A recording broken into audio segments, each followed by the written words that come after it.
I'll remember.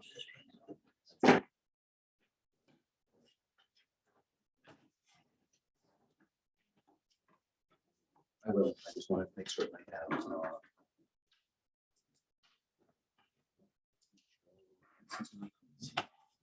Oh. David and Joe are going to be waiting. 6.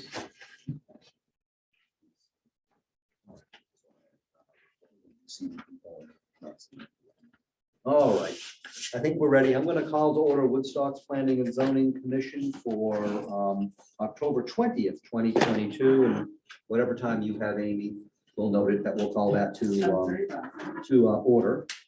Thank you. I'm going to go through a roll call. First, we'll deal with commissioners who are here in person, then we'll hit the commissioners who are here virtually. But before I do that, can people hear us? Okay, we had technical problems with the laptop last month. Hopefully it's going to behave itself this month. So, okay, good. So Commissioner Young, do you mind starting us out with the roll call? Tim Young, Mark Blackmore, Dean Gould, Sid Blodgett, Jeff Gordon, Jeff Marcotte, Joe Palooly. and commissioners who have joined us virtual right now. Doug Porter, you're here. Yes, I'm here. And Dwight Reinowitz, you're here. Yes, I am, Mr. Chairman. I've been told that Joe Adeletter and David Morse are going to be attending virtual. It might be late, so we'll have to deal with that as we go through. When they join us, then we can deal with how we're going to see people and things like that. So right now we have 1, 2, 3, 4, 5, 6. So we need, right now for the purposes, we'll need 3 alternates until one or both of the other arrive. So what I'll do is, just for now, I'll see Dean Gould, Doug Porter, and Dwight Reinowitz, unless there's any objection. I don't hear any. Okay. So we'll note that for the record right now. And we will do the Pledge of Allegiance. Mr. Marcotte, do you mind? pledge allegiance to the flag of the United States of America, and to the republic for which it stands, one nation, under God, indivisible, with liberty and justice for all. Thank you. That takes me to chairs reports, just a couple of things, my usual thank yous for the commissioners for the work that gets done at our meetings twice a month, and also to staff for the work that gets done as well. We appreciate that. I don't have any other thing to say beyond what I'll say during any other agenda items. So that's a short report from me. Is there any citizens' comments not on anything on the agenda or anything dealing with zoning enforcement? Okay. That takes us to meeting minutes. Let me just make certain no one else has joined. Okay. We have 2 sets of meeting minutes. We have September 22nd, our monthly business meeting. And we have October 6th, which is listed as a special meeting, but all of our meetings are special. I believe the October 6th was handed out. Yes. Today, so people should have, I don't know if Dwight, Doug, if were there any copies emailed? It's in the online documents So it is online if you wanted to access it. and on the town web. So right now, what we have is, what does the commission wish to do relative to the meeting minutes? Motion to accept the minutes. Second. So motion by Jeff Marcotte, seconded by, was that you, Mark? Yes. Seconded by Mark Blackmer, to accept the meeting minutes as presented. Is there any discussion? Hearing none, I'll go through the roll. Joe Adeletter. Oh, he's not here. That's right. I forgot. Mark Blackmer. Aye. Sid Blodgett. Aye. Frazier's not here. Jeff Gordon. I will vote aye. Dean Gould. Aye. Jeff Marcotte. Aye. Joe Palooly. Abstain. Doug Porter. Hi. Hey, Jeff, I'm here. Yeah, but we've already gone through this, so I can't yet seat you. I have to wait till this agenda item to be done, and then I'll recognize you.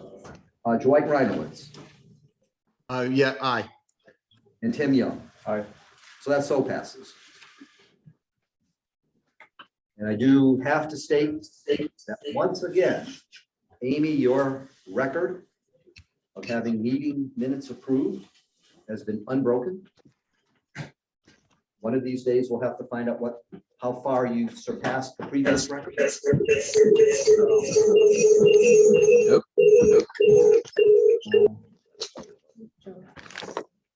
Now we're getting feedback. Might be getting, so we'll see. We might be getting feedback from you, Joe. So the meeting minutes are approved. I am going to note that right now we have Joe Adaletta and David Morse have joined us at 7:40. So what that would mean then is they are now seated. And so that would bring us to 1, 2, 3, 4, 5, 6. So we would just need one alternate. And so try to do it to be fair, to deal with that in alphabetical order, given I've been seating a number of the alternates. So dealing with that in alphabetical order would mean that right now we would keep Dean Gould seated. However, as we know, even if an alternate isn't seated, alternates participate otherwise and are welcome to participate. And we'll go accordingly. That was noted. That takes us to non-residential zoning permits. I believe we don't have it. Preliminary discussion, I believe we don't have it. So that takes us to agenda item 7A, number 6470331M, English Neighborhood Road. This is a subdivision modification. I'm going to ask some questions for process. We have that able to show up on the screen, don't we? I believe so. So that might work because members of the public wouldn't be able to see. But we can, as long as we can follow up on the screen. So I'm going to ask a couple of questions so that way we have a few things on the record. Is this a complete application? I'm just asking so we note it on the record.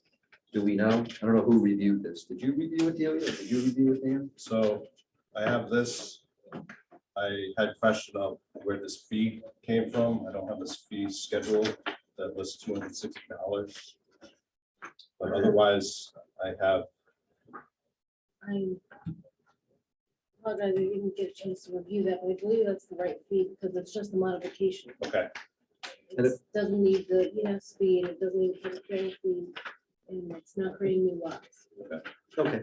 so short of issuing the receipt for the payment. We'll get into that during discussion further, but I just needed to make certain we noted it for the record. So, but you, Dan, or you, Delia, haven't reviewed this. I've reviewed not the application, it's packet, but I've reviewed the proposal. Oh, I okay. saw the map, I didn't see the papers. that went All right. with it. So we'll get into then what you think based upon your review. What we'll do is I'll open it up to you to present, and then the commission or staff will open it up to them to ask some questions or get anything that needs to be clarified for any reason. But please go ahead and just state your name for the record, as you know. So Pete Parent, professional engineer at CHA, representing the applicants. So late last year, early this year, we had been before you and had a 3-lot subdivision approved off of English Neighborhood Road. The existing parcel is about 18.6 acres. And we divided up into 3 lots. As you can see, the property is bisected by a number of wetlands, and there's shallow ledge out here, and that kind of limited the development potential of the property. And the southern border, the McColgans had 3 kind of antique rights to pass over this lot that weren't defined in any way. And through discussions and negotiations with them, at the time, we were proposing a 50-foot wide easement along this western edge. After the approval, the McColgans and the Kennisons, the current owners of this property, had some discussions, and Mr. McColgan decided that he would really like to own that access. But obviously, we can't just grant him a 50-foot wide access. We're going to grant him everything from that 50-foot all the way to the western property. Otherwise, we'd be creating a non-conforming lot over here. So that's the intent of this modification, is to abandon that easement that was previously shown and transfer this 2.3 acres to the McColgans. Can I just ask a question? Absolutely. Because it's not clear in your application where this was actually going. So I just want to make certain it's clear. And I would ask actually that when Mylars or whatever are submitted, that it actually be clarified. Sure. Because it wasn't clear. So that bottom lot is where that piece is going to go. Yes. And that's what's listed then as map 5707, block 14, lot 7. That is the one below. Yes. Is there a way that can actually be labeled so it's clear on the map? Of course. And then that means that this lot line, that line that's there where that black arrow is, that goes away. That would go away. Yes. So that will end up showing that will go away.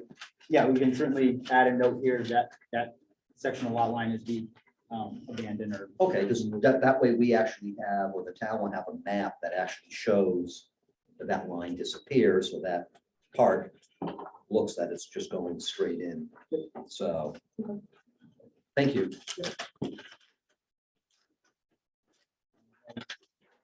As you see on this overall plan, the approved house site is way over here on the eastern side of the property. So this doesn't impact anything as far as setbacks or septic or well location or anything like that. It's hundreds of feet away from this. That's it, kind of in a nutshell. Happy to answer any questions, have any discussions you'd like. I'll open up to commissioners. If commissioners have any questions or commissioners online. Yes, Jeff? When did we approve this? Let's see, the 2 old. years ago, wasn't it? The old plans had a final revision date of August 16th, 2021.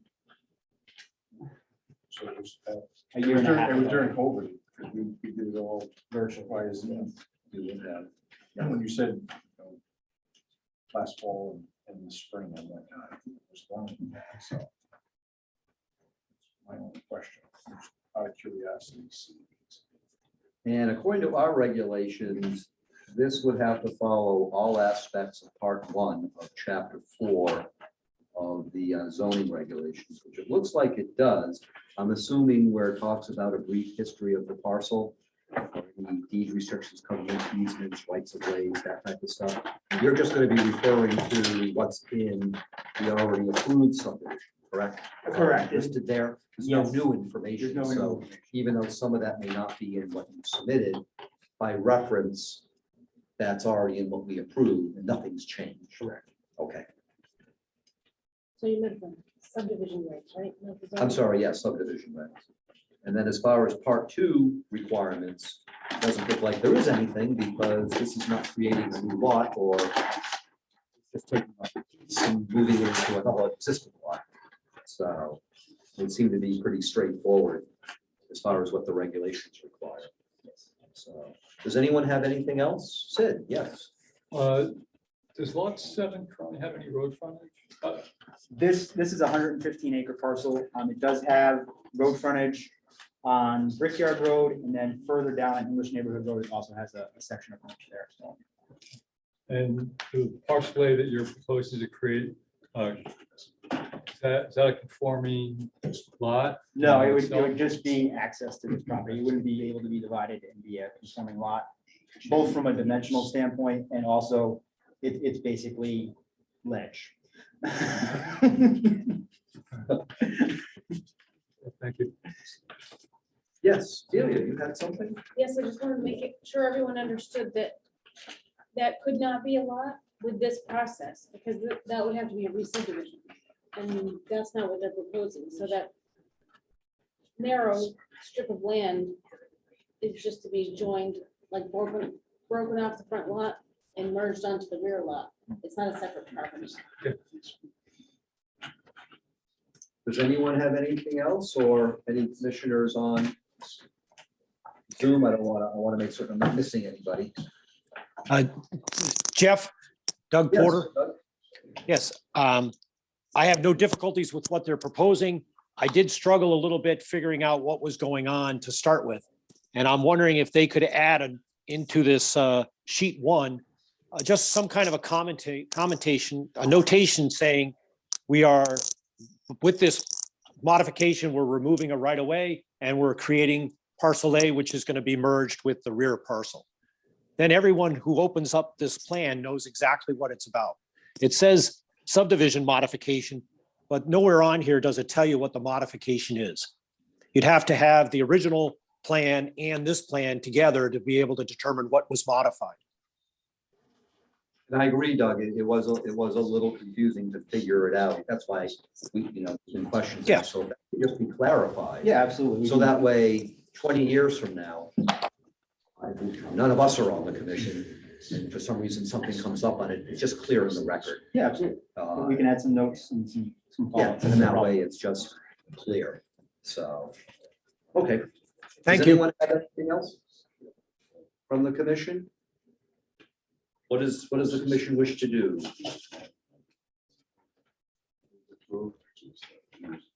Is there a second? Second. That was you, Sid? I know. It was me. Oh, Dean did.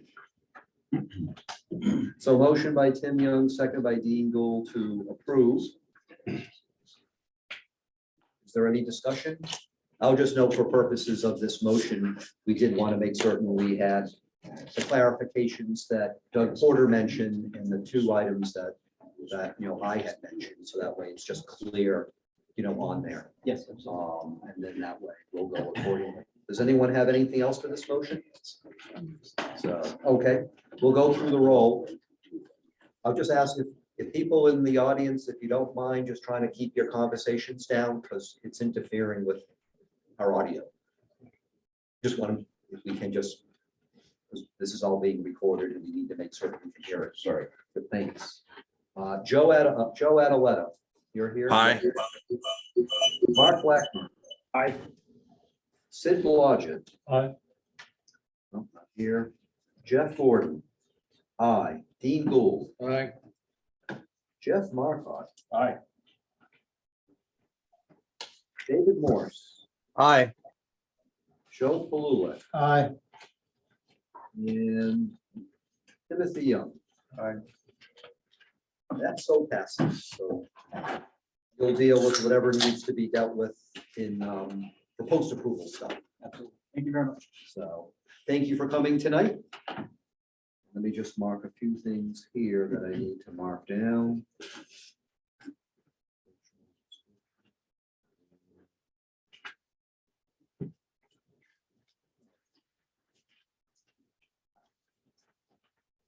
That then takes us to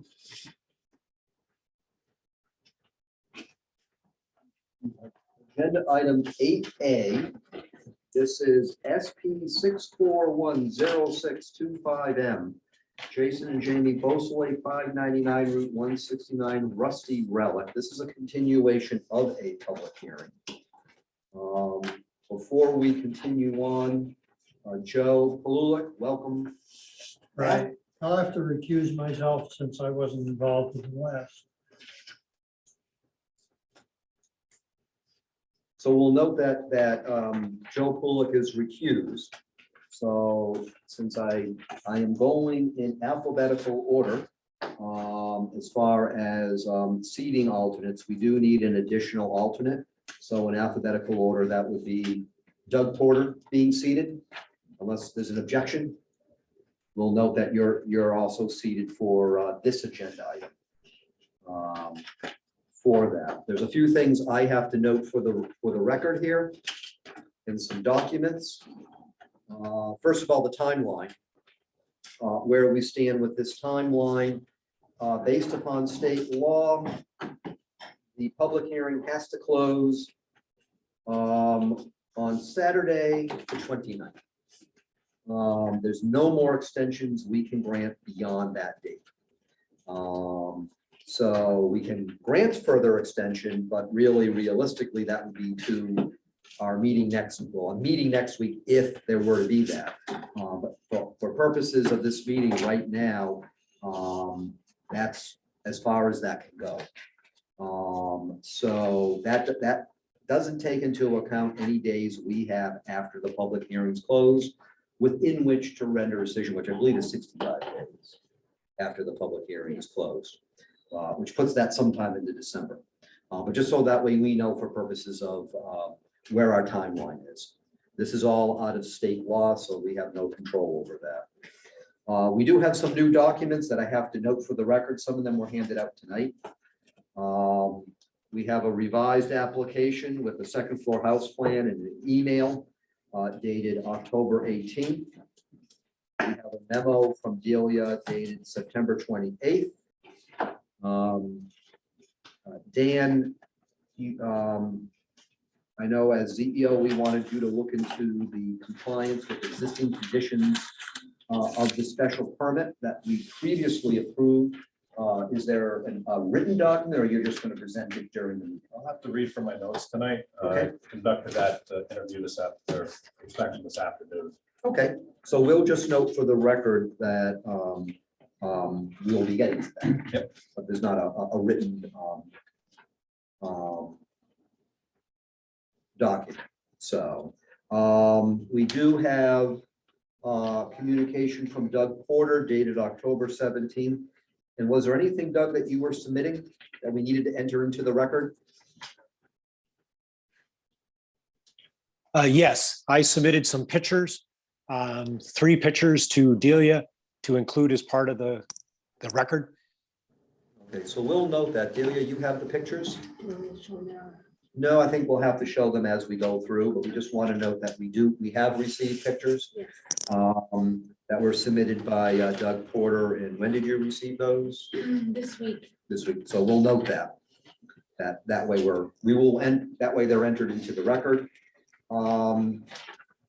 Did this make the meeting packet, the communication from the attorney?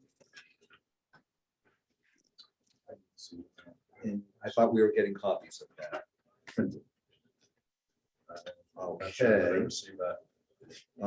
It did come through, and I know I asked for it to be printed, but it may not. Tracy may. Print everything as the request comes in. Yeah, and I had requested it be printed and given to commissioners as confidential until we vote to make it public. So commission. It's a janitor substitution. Can we do that? Because the reason is that that's a document we wanted. We asked questions of the attorney.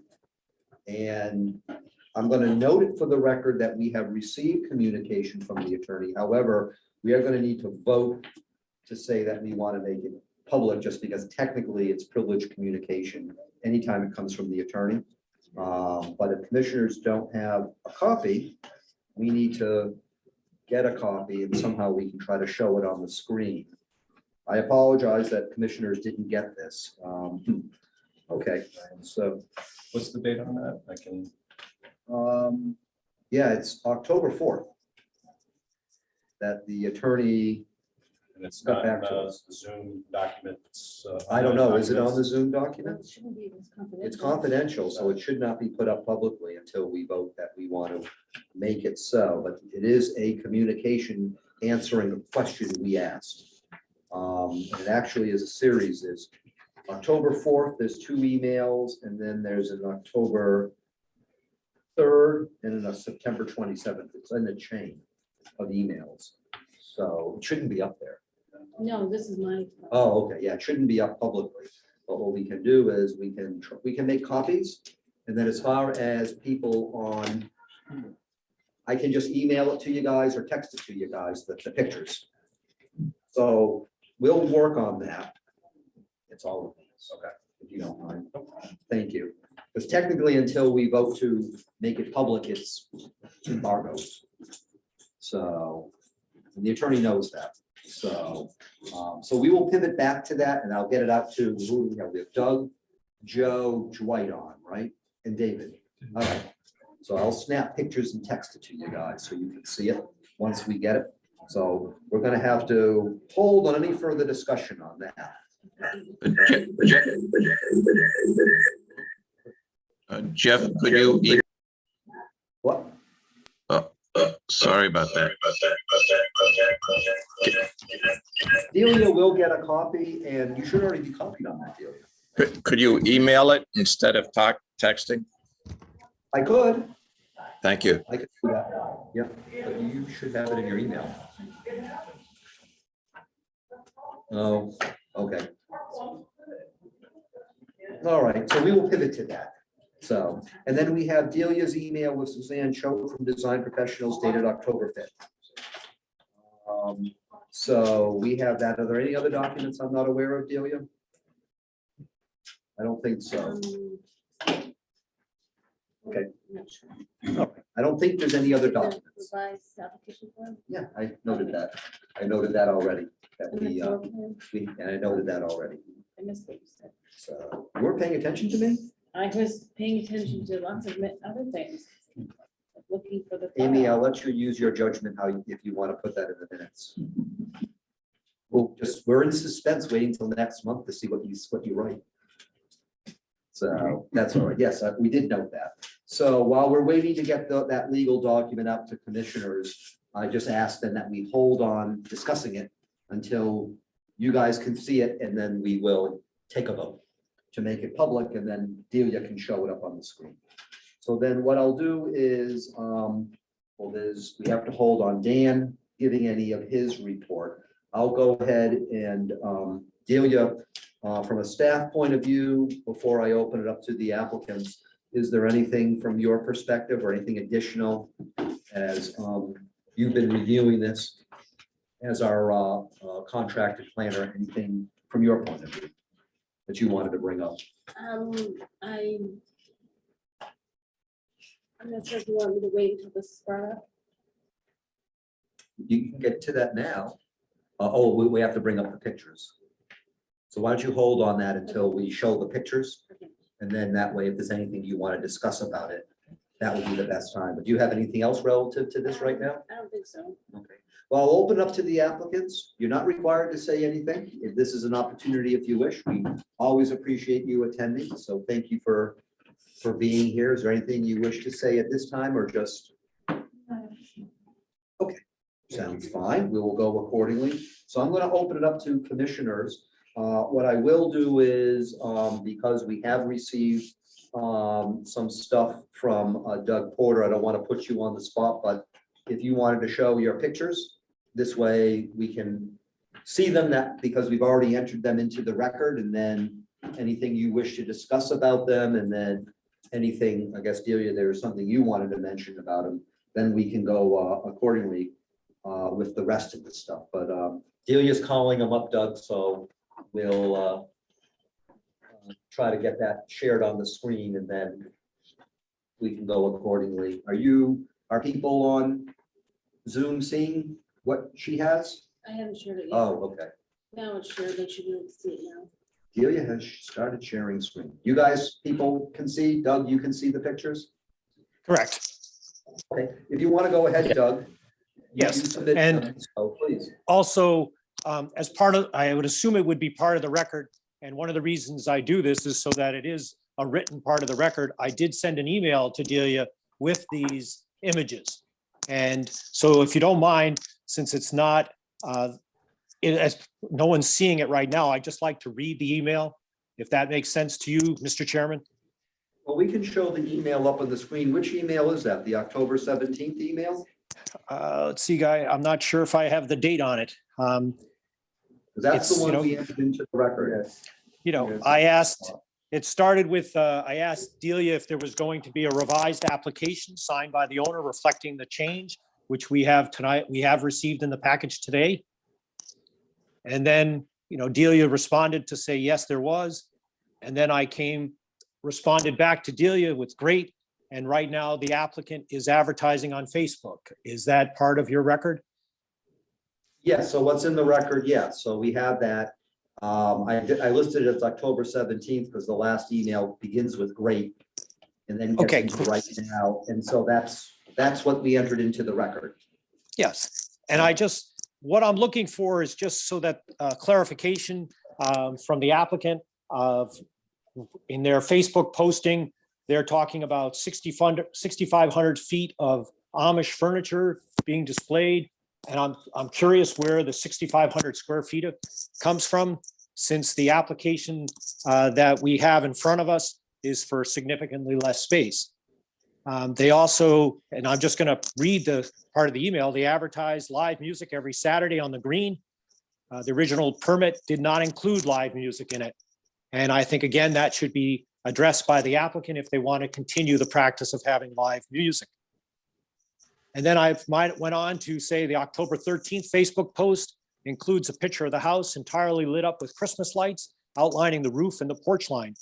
Again, the original permit said that there would be only limited lighting. And finally, their postings on Facebook show a great deal of merchandise located on the porch, on the lawn, and in the parking areas. The original permit restricted what could be displayed outside the building.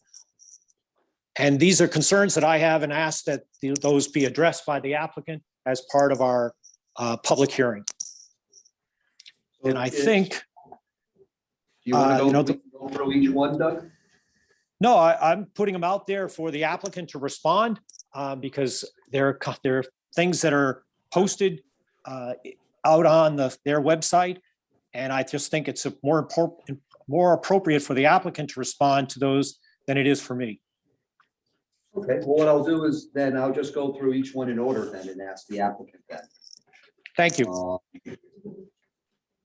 Yes, can you show the pictures? Well, what we'll do, Doug, is we'll show the pictures that were submitted.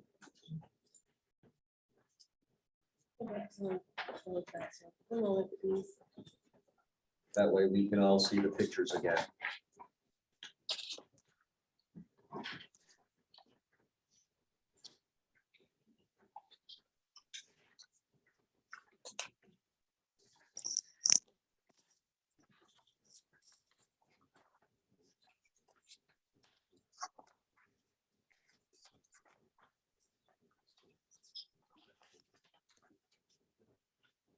Okay, these are the pictures then. Internet connection is unstable. These are all the pictures, right, Doug, that you had submitted? These are Or if you go down. Well, more. Okay. I think, what I did was I tried to submit screenshots, and I think when it transferred over, more information came, which is fine. And I can just point out the parts of those, the collage that I was most interested in. And if we can go to the one that shows the house with the lights on it, if you can see that one. Oh, right there. Okay, that's perfect right there, Delia, where it's the paragraph that talks about Jamie and I hope you enjoy your fall and Christmas experience. And that's where they talk about the 21 rooms and 6,500 square feet of space. Well, what So I'll do is, that's on your screen right now, that at least on my screen, it's a little bit to the right of center at the top of the page, right above the house with the Christmas lights on it.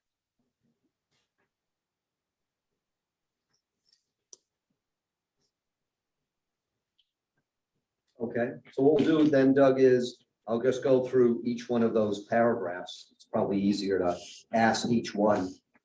than Sure. as a group. So it's probably from a process point of view, that will try to keep things clear. I'm just trying to get the document emailed out to everybody. So let me just get emailed out and see if this will work. And we'll get that out to you. They're going to come as pictures. Let's see, there's that. Who else do we have? We have Dwight. And then we also have David. Yep. I'm just sending it out to everybody here, including you. No, but I don't have an address. With the blue ball we set up. Oh, I'm sending it to. So Never mind. everybody here has a copy. All right, so hopefully that will go. So let me know if you guys receive it. So we'll start with the first one, and I'll open this up to the applicants, to the Beausoleils. There's been a question raised by Doug Porter about advertising on Facebook about quote 21 rooms and over 6,500 feet of Amish furniture, end quotes. If there's anything you wanted to speak to that or answer to that, or I'll speak to that. if you can just state your name for the record. Jamie Bosole. Thank you for being here. Thank you. So the house isn't even 6,500 square feet. So when we say 6,500 square feet of furniture, it's furniture that we have also in storage. We have the barn where we have furniture, not for retail, but for storage, and we also have a trailer on site with storage in furniture and storage. So that's where it's 6,500 square feet. So my name is Jason Bosley, Restorility. So when things sell inside the store, we replace it. The furniture that sells at cash and carry, we take stuff out of the barn, we bring it into the shop. So that's where I get the 6,500 square feet. So that was misinterpreted by Doug Porter. So that's, Yeah, the house is only 4,500 square feet, which all of it isn't even retail. So to assume 6,500 square feet was. I put that down because that's square footage wise in furniture between the barn that is just storage, and I have a 20-foot trailer that I take to Pennsylvania with, and I have that full as well. So, when something sells in the store, I can just swap it out, keep it full again.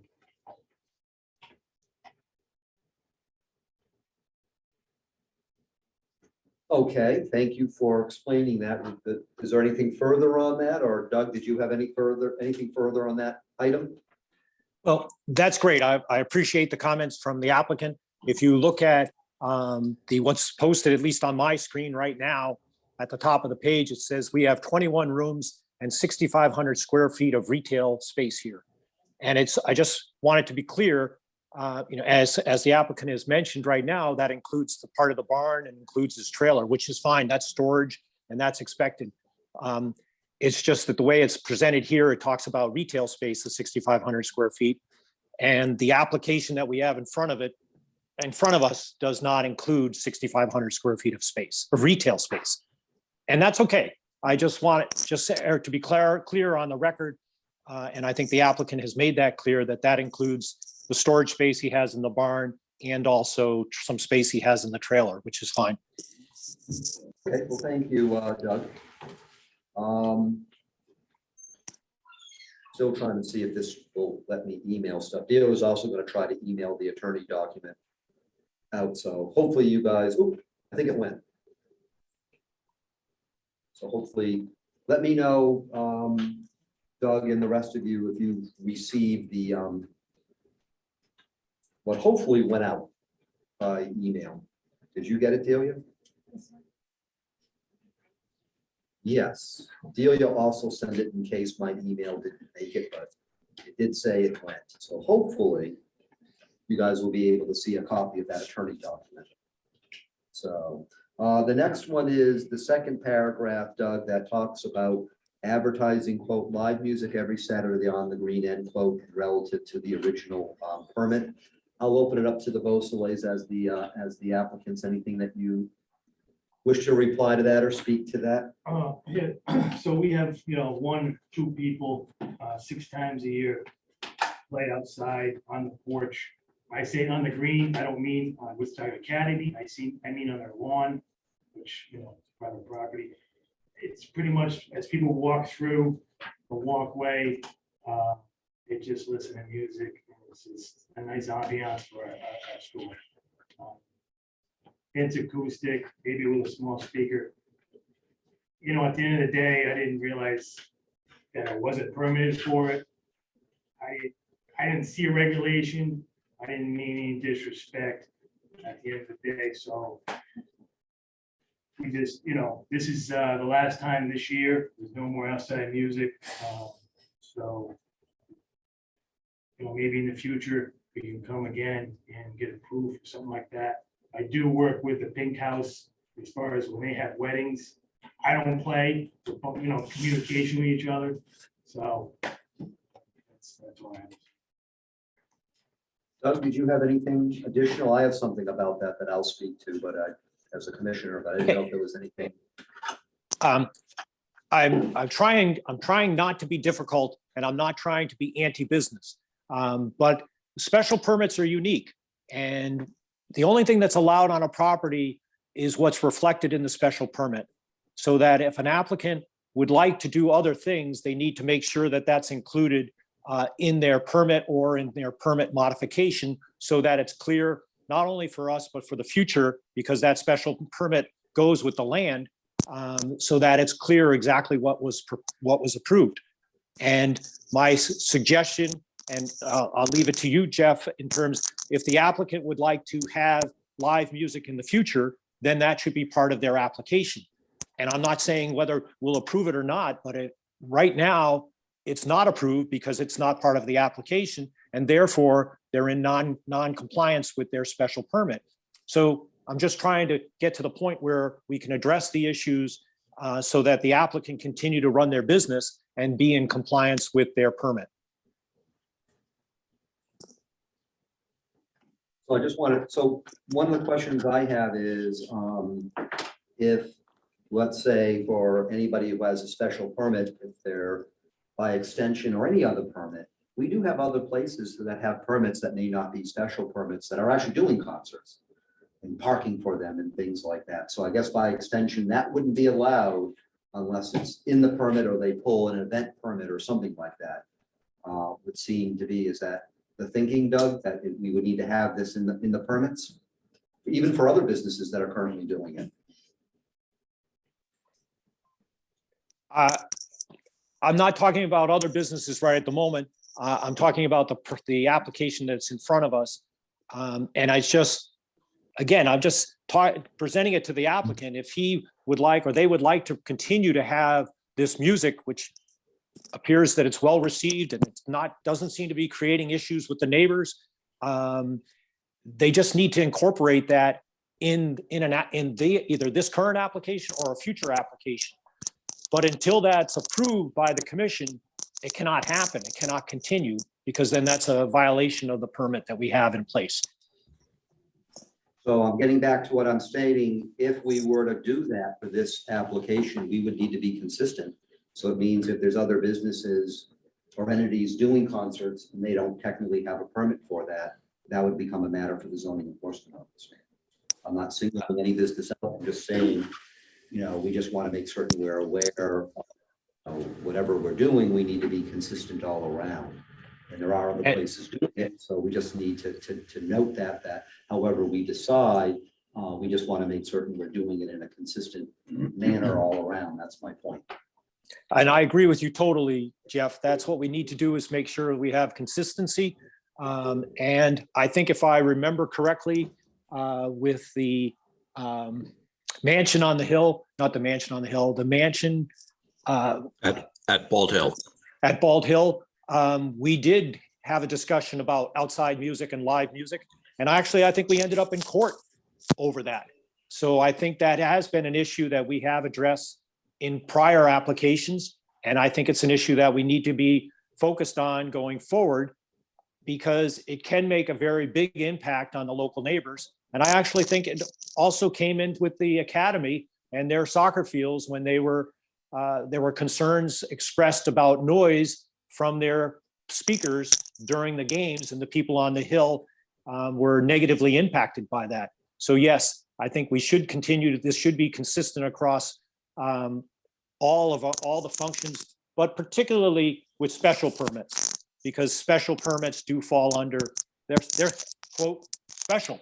And that's part of the reason we have them, is that we can make sure that there are no unforeseen impacts to the neighbors and the community at large. Thank you, Doug. Deal, you had something on this? Yes, I just wanted to mention or to remind the commission that you don't have a noise ordinance, so it's very difficult to regulate noise without a noise ordinance. Well, And I think. can I respond, Jeff? Yeah, go ahead, then I will after. Sure. Yeah. Please, Doug. And that's one of the reasons I emphasize this, because we don't have a noise ordinance. So by not permitting them to have the live music, you don't have to deal with that. But I think, and again, I don't want to be necessarily negative all the time. I think this is a low impact on the neighborhood up there on the hill. And maybe we can figure out a way with the applicant to make sure that this doesn't become a bigger issue in the future, but still allow them to have some kind of welcoming entertainment and things like that. Because I think the goal is to help businesses be successful in town, but also to make sure there aren't impacts on the neighbors and the abutters as that success continues with the business. And then and any other business that's doing it, there have been some that have been advertising. Then we'll need to look into that as well. It sounds like we're getting into the time of year where a lot of that stuff isn't going to happen much. But we'll just have to keep in mind as far as that, letting folks know. People can pull event permits, but otherwise, we just have to note to be consistent with whatever we do. But otherwise, it sounds like my understanding from the Beausoleil is that this is a low-key thing. Very. So it's at what, when people come into the front, up in the porch, you have stuff there, but otherwise you're not advertising it to bring lots of people in and you're gonna park people and on the street and things like that. Your design is low-key for it. Is that correct? That's right. Okay. So we'll note that in our discussion. The third paragraph is about having Christmas lighting or seasonal lighting. Yeah, Jeff, Mr. Chairman, Yes. and I just want to put on the record, and I don't disagree that it's low key, but they are advertising with signs at their location that they have live music on Saturday from a certain time frame to another time frame. So it is definitely part of their business, which is fine. But if it's going to be part of the business, it should be part of an application. It should be part of an approval, and it should be part of the discussion by the commission. Okay. And as far as paragraph 3, which is having Christmas lighting. The Beausoleils, did you want to answer or say anything about that? Then we'll open it up for discussion. Jason Beausoleil, like that picture you see isn't even current. That's last year's picture. Okay. I see another, just throw it out there. There's other pictures on here that Mr. Porter took. That's not even from our store. These are past stores we've had in the past. I just want to throw it out there. We've had locations. We were open for 7 years. I see a picture from back at Scranton shops. So some of this stuff on here doesn't have nothing pertaining to do with 599 and 169. Everybody knows that. But to come back to the Christmas lights, yes.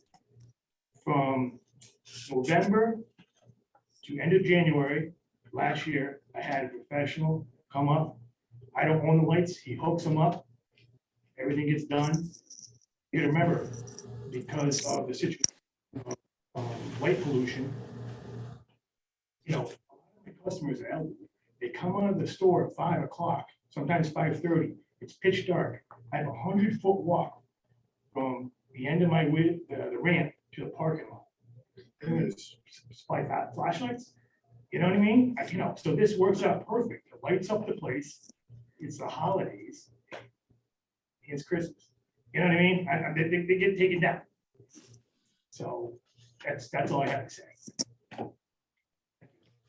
Delia, you had something that you wanted to speak to this? Yes, I just wanted to bring up how Article 6 of the zoning regulations, Section F, lighting, subsection 3 exemptions specifically includes F, temporary lighting, Roman numeral 2, seasonal lighting.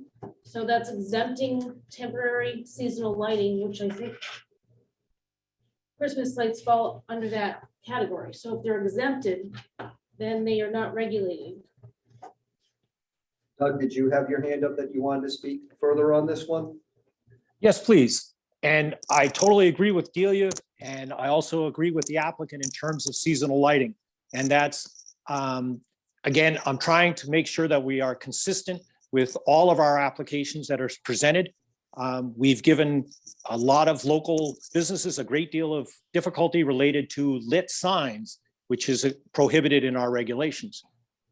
Here we have a house that has more lights than any lit sign in town ever would have. Now, I have no difficulty and it's hard because as a resident, that's allowed. And I think it looks great. And I think it's attractive in the light. But we have to make sure we stay within our regulations. Our regulations allow seasonal lighting. It doesn't tell you when the season starts, which is a little bit of a problem. And as most of you know, I ride my bicycle. I ride my bicycle early in the morning. So this morning at 5:45, I was coming up Child Hill Road. And at the top of Child Hill Road at 599, Route 169, the front porch and the front gable of the Rusty Relic was lit up. So I just think I think the applicant just needs to put in their application when they would like to have those seasonal lights running. And he said tonight, which is great, he said from November 1st on, he uses the lights, which is fine. I just think that has to be noted in the record and noted in any potential approval we might give. But today isn't November 1st. Today is October 20th. And I personally saw the lights were on today. And I'm not saying it's negative. It's just different. We just need to make sure it's very well documented what we think seasonal lights are. And then the lights need to be off after that seasonal lights. Our regulations are clear that if there are on-site lights, there needs to be a lighting plan. And I totally agree with the applicant in terms of making sure there's safety and there's actually provisions within our regulations so that we can make sure that the applicant has the lights required to have safety at their site. But I don't think we have any lighting plan on any application that's been submitted to us. And I just, the applicant has mentioned that he's going to be coming forward with a future application. And so if he has a future application and he wants to have more lights, that needs to be addressed on that application, and it needs to be in compliance with our regulations. We went through a great deal of effort and discussions with the gas station out by Bungie Lake and where the wash was on individual light fixtures. And here we have a house, a business with all kinds of lights and no information about the amount of lumens coming out of any of these lights and how much it's dissipating across the property lines and things like that. So again, if we want to be consistent, we need to ask that information from all the applicants, including the present applicant. But I agree with Delia and I agree with the applicant. This clearly can be seasonal lighting, and I think it's a attractive look. But we just need to decide or the applicant can request what the period is for seasonal lighting. I'm going to disagree with you, Doug. I think if we're going to be consistent, we need to be consistent with the regulations. So our regulations don't say when we define the different season. If we're going to require this applicant to say November to whenever, then that means we're going to have to, that would be de facto our saying we're going to want all businesses in Woodstock that want to put up any type of seasonal lighting. Our regulations exempt it, however. So I don't think that we can be requiring an applicant here to say when they're going to have seasonal lighting if our regulations actually say it's exempt. I don't think that's consistent with the regulations. That's my interpretation of the regulation. And I would say then if we're going to do that, we're going to have to see what happens with every business in town, what they do with seasonal lighting, and then tell them that they're going to get a notice of violation because they haven't defined when the season is. I think our regulations do speak to the exemption. So I don't think, to me, it's germane here. It's an exemption that we put into the regulations. That's how I interpret it, as seasonal lighting. But I'm open to what I'll open it up to others, what others think about it, if there's any further discussion on this. Mr. Chairman, this is Dwight Ryanowitz, Yes. through the chair. And then I'll recognize Joe Adaletta. Dwight? I would like to agree with you on that point. I think when we start taking holiday lighting, seasonal lighting like this into consideration for a permit, I think we've exceeded our points of the regulations. That's all I have. Joe, you have your hand up? Yes, I do, Mr. Chairman. I agree with all that Doug has been pointing out in terms of trying to be consistent with our regulations. This particular one relative to the lighting, my interpretation for the seasonal lighting, I would have taken that to try and exempt residential locations that wanted to decorate and allowed that kind of lighting, because we do have so many specific pieces of information in the regulations for businesses about sign lighting, security lighting, parking lighting.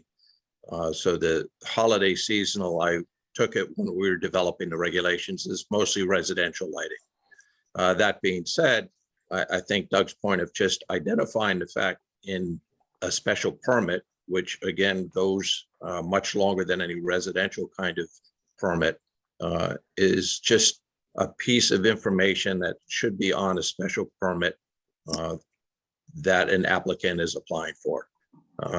It's not prohibiting it, it's just trying to identify what it is. And as we get more special permits and more businesses, we just want to make sure that everybody's following the same regulations. And as their business grows, the special permit may have to be adapted. That's it for me. Thanks. Thank you. Anything else from commissioners? One thing I will note is under exemptions, it doesn't say that seasonal lighting is only for residential. It talks about what's exempted and it says seasonal lighting, and it doesn't define it as only for residential. It pertains all around based upon how this regulation reads. So I just want to caution, for me personally, I think one needs to be careful if we're going to start delving more into this for this special permit. We just have to be mindful of what all other businesses might do during seasonal. And we would then have to have our zoning enforcement officer go around and start checking that. I'm not advocating for that. I think we did put in seasonal lighting as an exemption for a reason. And it pertains all around. It doesn't pertain just to residences. So I just want to make certain we're careful with how we're dealing with our regulations to be consistent. That's just my opinion as a commissioner.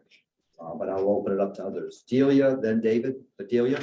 I'm not a commission member, I'm the town planner, but I don't think that you could send your zoning officer out to take enforcement action on something that's exempt. You'd have to first do a text amendment to create that regulation.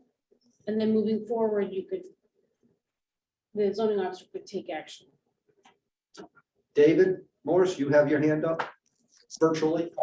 Yes, I just think that this is a special permit, so can't we we need to make sure that everything is spelled out in the special permit. It's not residential, it's a business.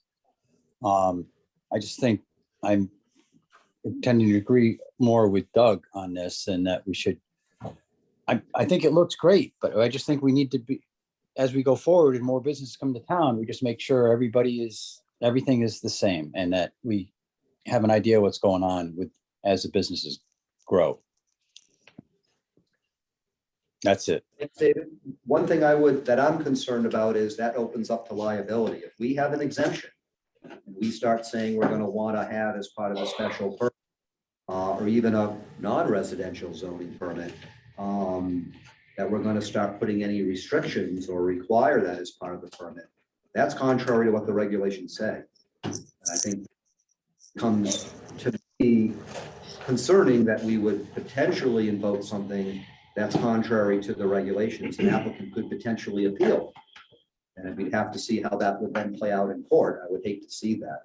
I'm just concerned that we would need to abide by what we listed as an exemption. I agree with Delia. If we want to change that or put more restrictions on that exemption, that would be a text amendment to the regulations.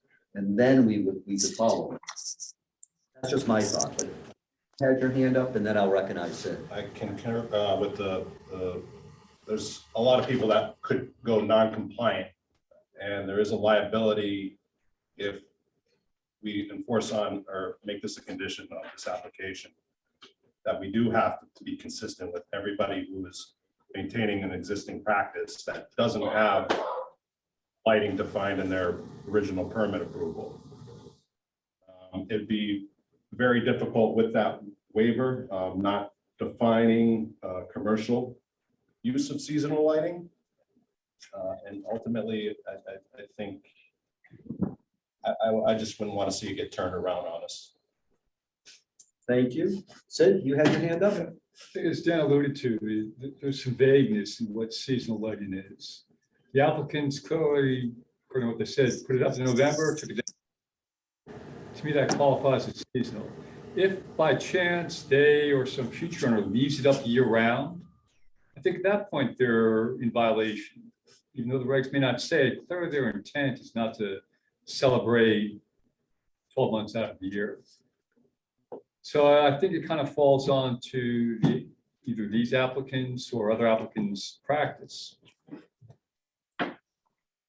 And Sid, I would agree with you. If someone wants to have quote unquote seasonal lighting up 365 days a year, plus if there's a leap day, that's not seasonal. That's clearly different. And I would agree with you on that. That's clearly not an intent. You're just going to keep it up constant. So, Jeff, Mark, then Tim. I think that we need to spell it out better than that. That's what we're gonna do, because the last Green Valley advocates that, I don't know, there's a certain time that we put green bulbs up. January, February timeframe, and it's not to say that somebody doesn't wanna have seasonal lights for Easter or Passover or Memorial Day or 4th of July or Labor Day, Halloween. So if we define all, that's going to be, I think we all agree the seasonal lighting would be, you know, holidays, traditional holidays, but some holidays are traditional to other people that are not traditional to me. So thinking ourselves up for failure possibly. So can people that if we maybe don't spell it other than spell it. Thank you, Jeff. Tim, you had your hand up. Basically followed what Jeff just said. I mean, if we look at our calendar, there's a season for something just about every month of the year, whether it be Halloween, Easter, Labor Day, you know, there's all kinds of things, National Hot Dog Day, I mean, everything. That's very hard. We specifically, put that on our agenda to look at those regulations down the road to say that, there's going to be specifics for commercial or for special permits.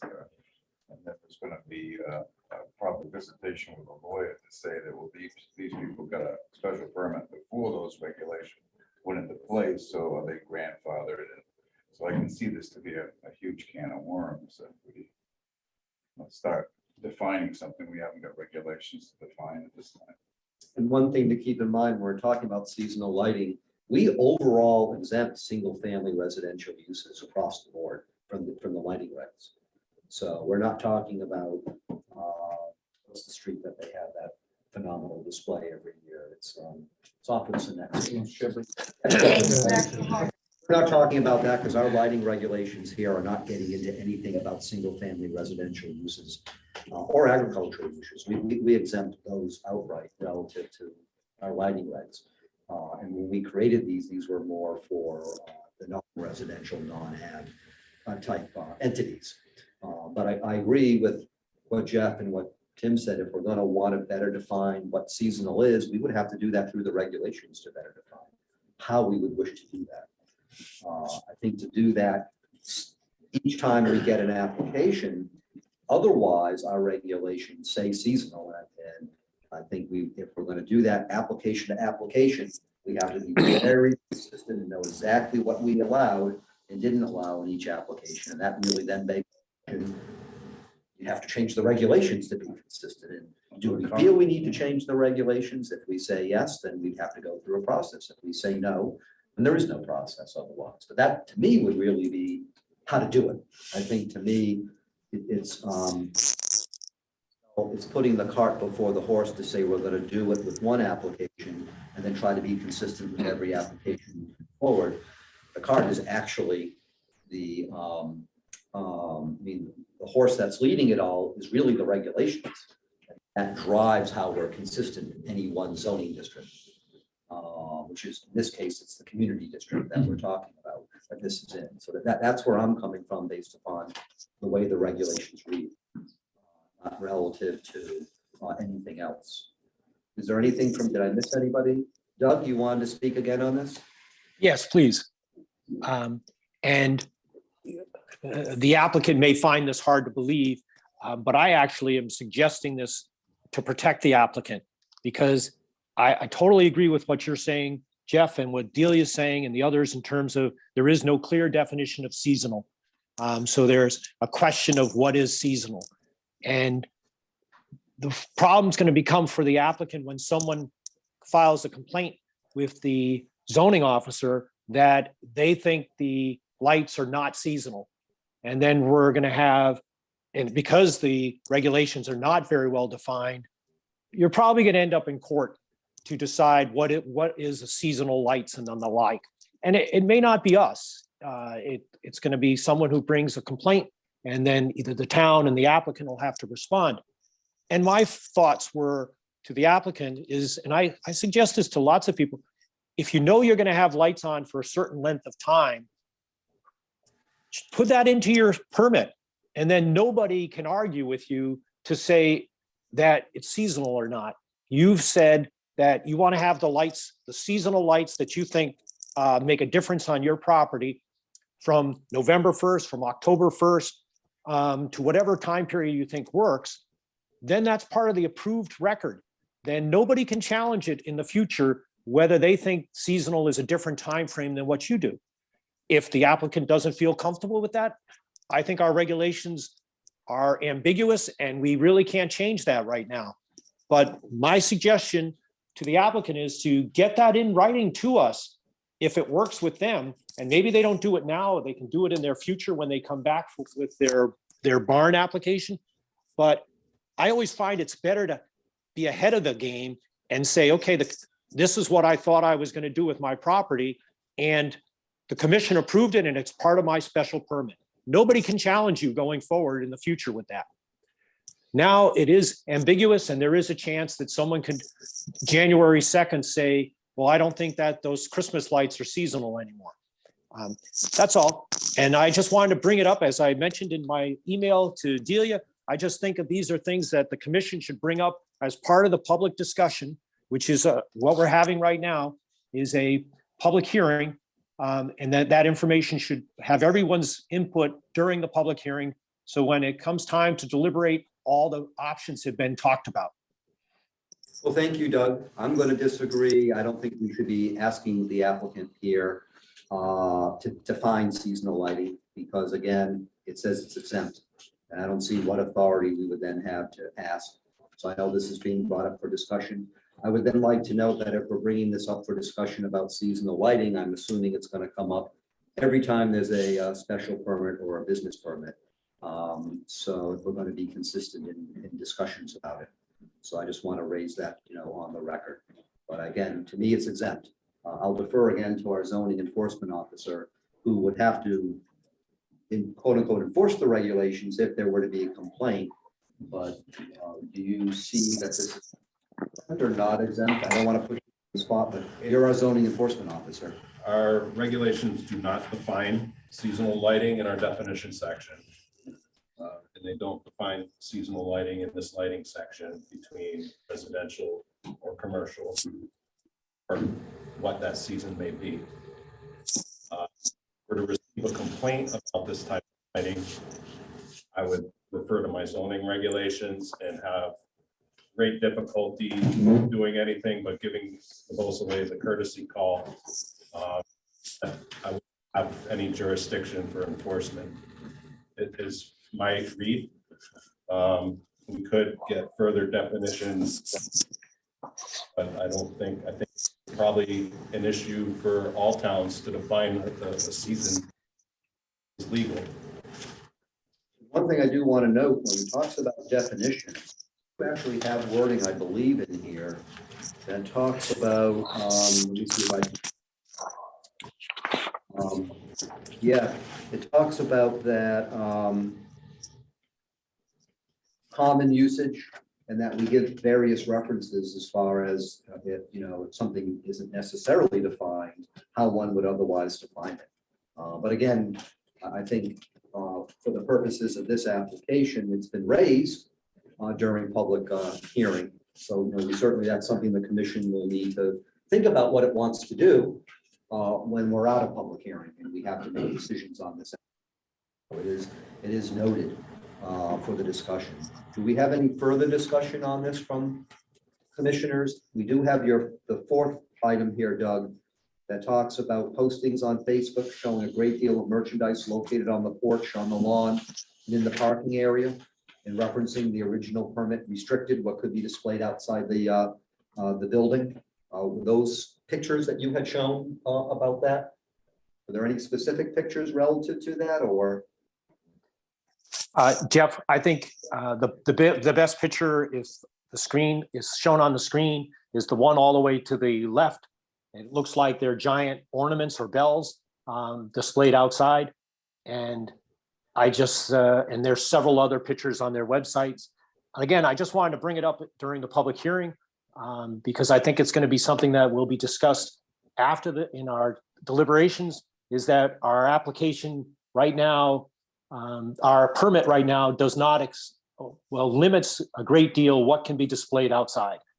And I don't have it right in front of me, but I think it remembers something about horse-drawn carriages or things like that. But I think that's a question or a concern that has been brought to our attention by other people in the public hearing, that there is a great deal of display areas outside the property, which is not in compliance with our permit. And the original permit that we issued, there were 9 conditions of approval. And it looks like it's condition 5, meaning the applicant is not allowed to have retail displays on the lawn, yard, and driveway, except for the displays of vehicles/carts that are drawn by livestock. You're referencing that one, Doug, as far as what can and cannot be Correct. displayed? Yes. I'll open up to the Boslays if there's anything that you wish to reply to that. Yes. Please. Jason Bosley, Mr. Relic. So those pictures to your left with the bells, that was taken last week. I unloaded them from a truck, put them there, I took a picture. Within 3 hours, all those bells sold. So just because it's on my social media page, we have 86,000 followers. The most followed country store in New England. In this, just because those bells are sitting there does not mean they're there overnight. So I just want to make it clear, just because you see a picture, I took a picture to sell. You know what I mean? So that's pretty much what I have to say. Thank you. Dan, you had something? So I did meet with the Beausoleils this afternoon to walk the property, to examine the compliance with the approved special permit. And I'll just note, that references one of the items we asked to have you look into. And Mr. Beausoleil and I discussed that these items aren't outside for someone to purchase. They are already purchased and awaiting pickup. And that they were photographed as they came off the truck and don't necessarily remain in that location. They do get stowed. So your report on that part of the on that one part of the conditions of approval was that you feel that they are in compliance or not in compliance? They are in compliance in that there's not a price tag on these products.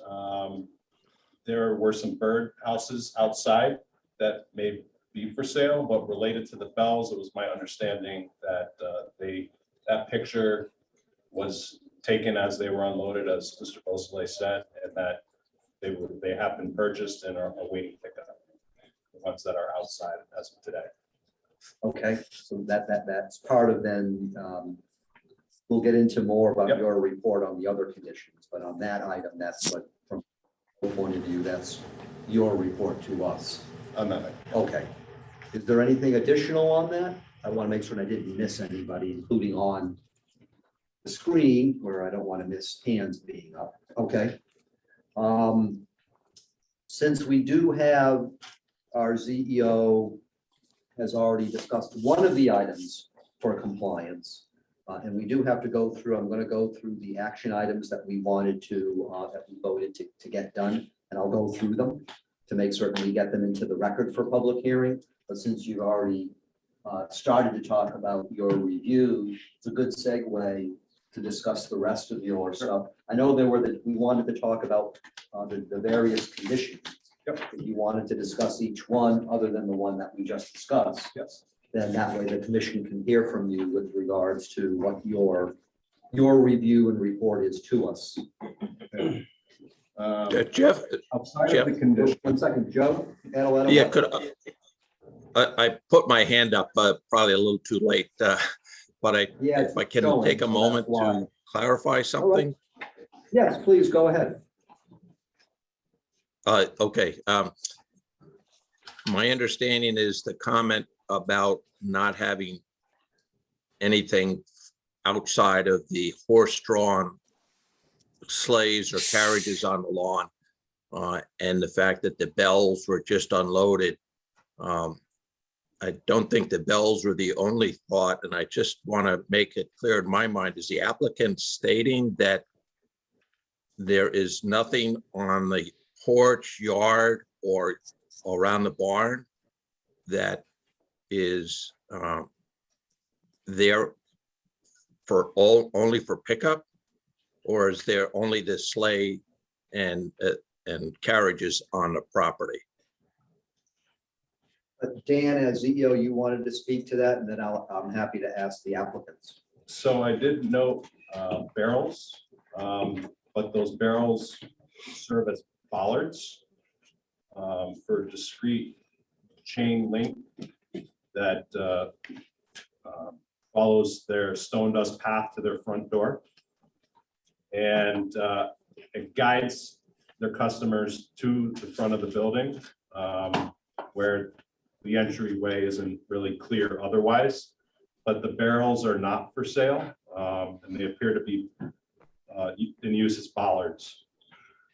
I did notice, I did not see the vehicle, but I wasn't,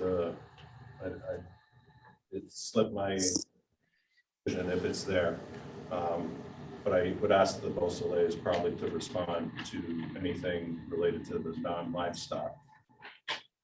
I'll open up to the Beausoleils and also the truck. My understanding is that's a functional truck that you guys use, so Both trucks are, you park it. and they're both registered and they run. Keep the truck there for pictures, if somebody, you know, a lot of people want to take pictures with their kids. I get it decorated nice, and they post it and they send this to us and they frame us and they give us, you know. As far as merchandise, there is nothing out there for merchandise that is for sale. If there's anything on the porch, it's just a few decorations, very limited, complete access for handicapped. I do have wine barrels with chains because people were out there, they didn't know where to go. Again, follows the pathway. That's all I have. Joe, did you have your hand up again? Yeah, just referring back to that same picture with the bells in the foreground. Dan, does that mean in the background, all the merchandise leaning up against the barn, which is often there? Perhaps not exactly the same pieces, but there's often merchandise leaning up against it. Is that something that is also unloaded and is waiting to be put away or delivered to customers? Dan, did you want to answer My that? impression of that particular photograph, that perspective, is that area is tidy. Things that looks to appear tables and such are were in the first floor of the barn. The bells that were remaining were not in that location, but closer to the pathway. And I'm sorry, did that?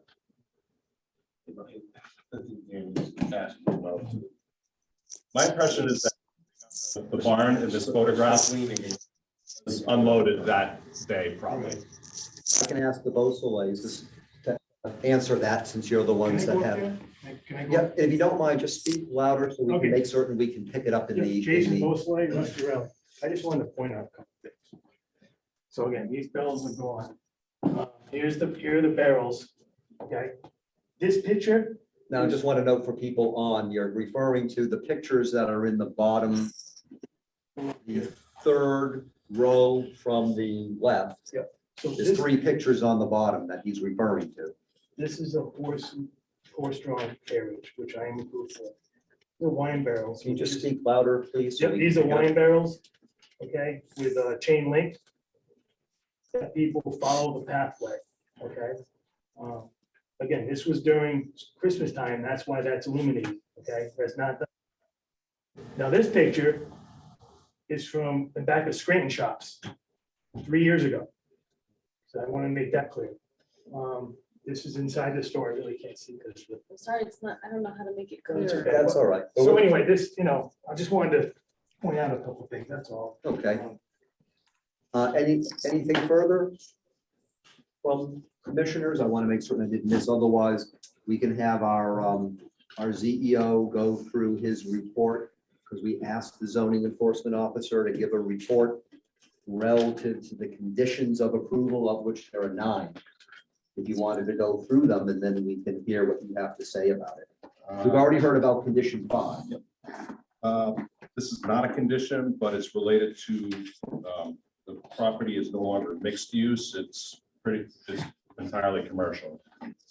They removed the kitchen and upstairs, and I think that is what they're here to modify to make that legitimized at the second floor. And I did also note the live music was not part of their original approval. We had a discussion of that. That was mirrored what was discussed earlier in this meeting. Related to the conditions of approval for the special permit, the Child Hill driveway with no wider than 18 feet, they were compliant.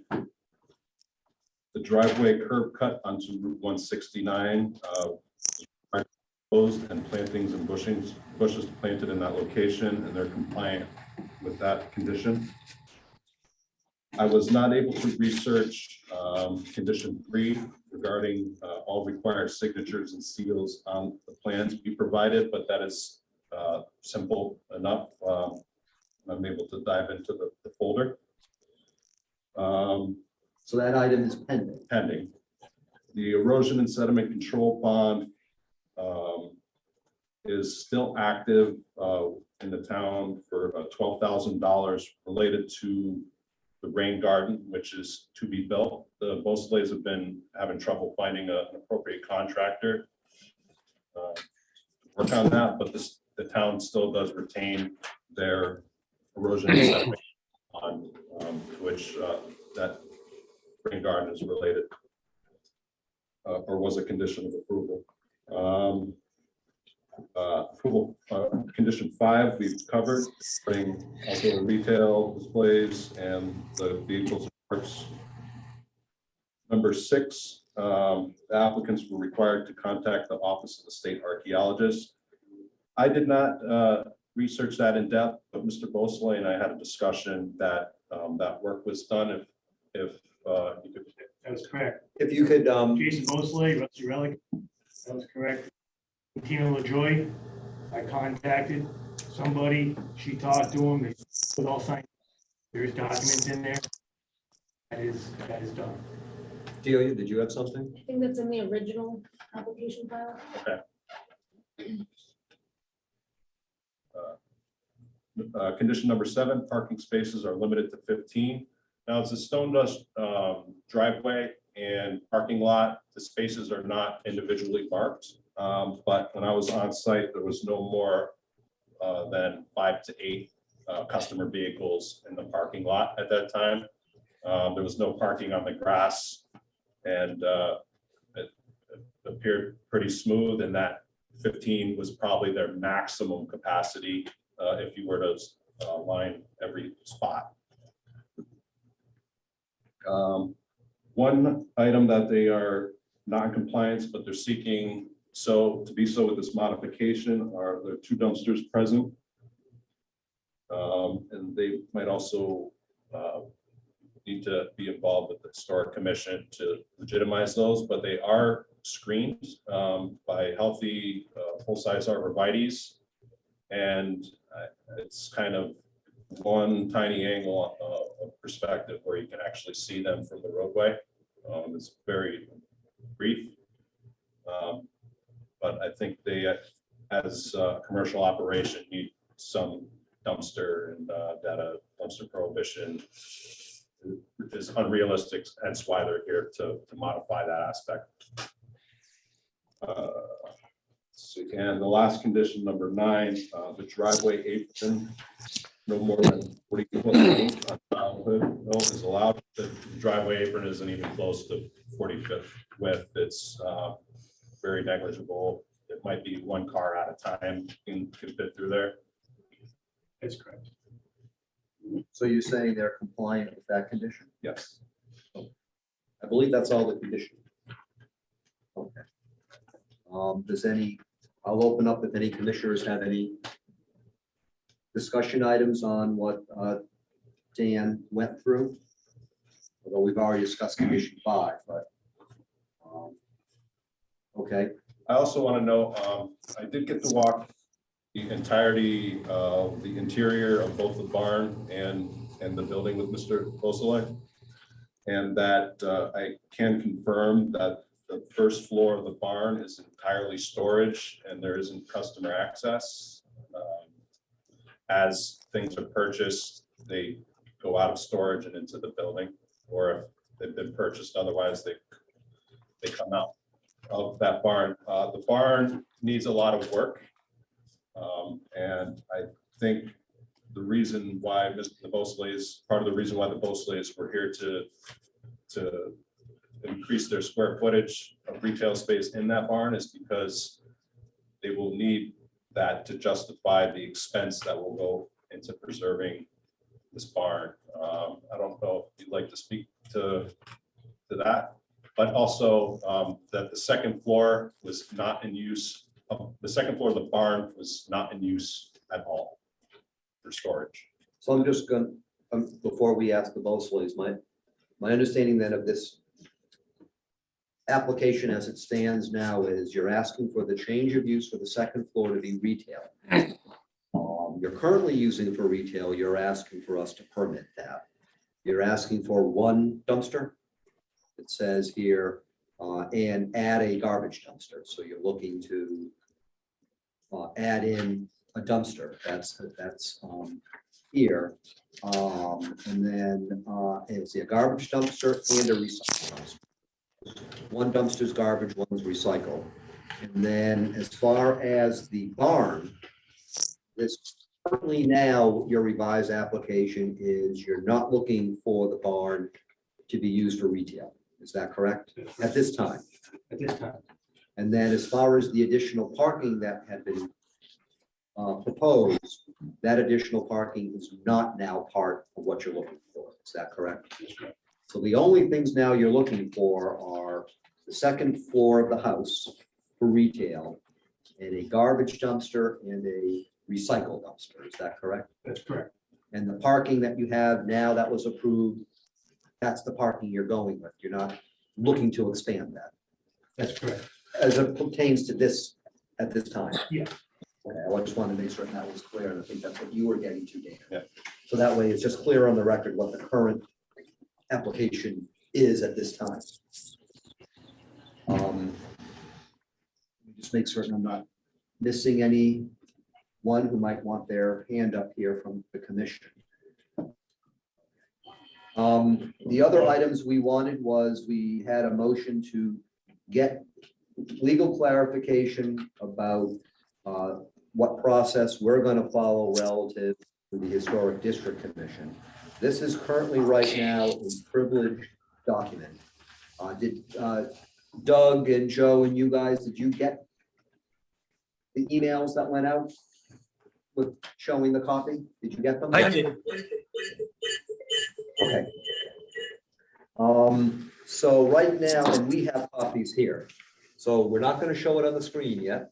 And we really can't get into discussion yet because this is privilege. So what we need to do is we need to take a vote one way or the other about if we want to keep this privilege, it stays privileged. We then have to be careful what we discuss about it during the public hearing. Otherwise, if we wish to make this public, we just have to take a vote to authorize public release of the attorney's email to us. Attorney Roberts didn't express any concern about that when I asked him. He said if the commission wants to make it public, he's not opposed to that. However, it's our decision. So before we get into anything further about this, we have to decide how we're going to handle this document. For me, as a commissioner, I have no problem making this public. And then we can discuss it. When we make it public, we will be giving a copy tonight to applicants. And Delia can show it on the screen. That's where we stand right now. So we would need a motion if we're gonna authorize public release of the attorney email. I would move, Jeff, to release for public viewing. Okay. So motion by Joe Adaletta, seconded by, that was you, Mark? Yes. Mark Blackmer to authorize the public release of the attorney's emails regarding this item. And these are emails train that goes October 4th, October 3rd, September 20th. It's all part of an email train. So discussion on the motion. Hearing none, I'm going to go through the roll. Joe Adaletta. Aye. Mark Blackmer. Aye. Sid Blodgett. Aye. Jeff Gordon, I will vote aye. Where are we here? Dean Gould. Aye. Jeff Marcotte. Aye. Lost my train of thought. David Morse. Aye. Joe Bullock, you're recused. We have Doug Porter Aye. and Timothy Young. So that is so released. We have a copy. Yes, we do. We can give you a copy as the applicants.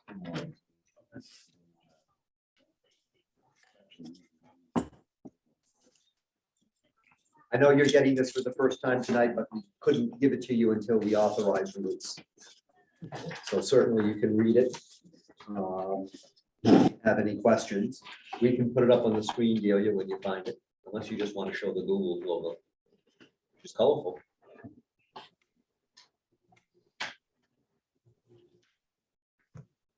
So the attorney, when we asked, and I did, you'll notice I did at one point ask for clarification. This was in part about the parking. And so the attorney did comment upon that he thought that the Historic District Commission would have to approve the expanded parking under the statute, which certainly would fit because the statute does say that here. And there were things about the parking that, you know, we wanted to ask of the attorney relative to the Historic District Commission. Right now, the parking is off the list. But if there's anything that the Historic District Commission would need to approve, the attorney is saying here that he did say that he didn't think it's necessary that one particular agency must act before the other. However, he suggested that the Historic District Commission act first if there's something within their purview I want to add. Because there are things that are purely within our jurisdiction as a planning and zoning commission. Because he said that was the order of events that we did in 2020. So it sounds like his recommendation was to follow that same process. So if there's something within the HDC jurisdiction, to go through that first. He did talk about the HDC statutes that require action within 65 days of filing the application. And a failure to act constitutes an applied approval. And my understanding is, like any municipal agency, if an application is received, it needs to be processed and acted upon. It can't be just sat upon by any of us. But that was what he was talking about. Now, some of that was about parking. So I guess the issue would come down to, and I can ask Delia and Dan, is to do the second floor to retail and the 2 dumpsters. That would be Historic District Commission. Am I correct, Delia, in reading? Because it talks about no area within a historic district shall be used for industrial, commercial, business, home, industry, or occupational parking, whether or not such area is zoned for such use, until after an application for a certificate of appropriateness as to, says here, as to parking, has been submitted to the commission, approved by said commission. This is actually out of state statute. It's relative to parking areas. Certificate of appropriateness parking areas he was commenting on. But if it comes to no change in parking and 2 dumpsters and the second floor retail in the house, well, the building that was a house, but is business, but is a business per se. How does that pertain then to the Historic District Commission, Delia? Well, I don't believe the second floor has anything to do with the historic district. That's the use which is regulated by zoning, and the dumpster is not parking, and I don't believe it's considered a structure. But so that's just my opinion. I don't see how they would have a say. It is behind the arborvitae. So I can discuss it, but I don't see how it's a structure, and I don't see how it's parking. I'll open it up to discussion by the commission because we wanted to get input from the attorney. Part of that was about parking, but the parking is no longer part of this application. So we're just focusing on a request for 2 dumpsters. And Dan, you had said they're screened They are screened. by existing trees and stuff, Yeah. or whatever. Healthy, full-size arborvitae. Okay.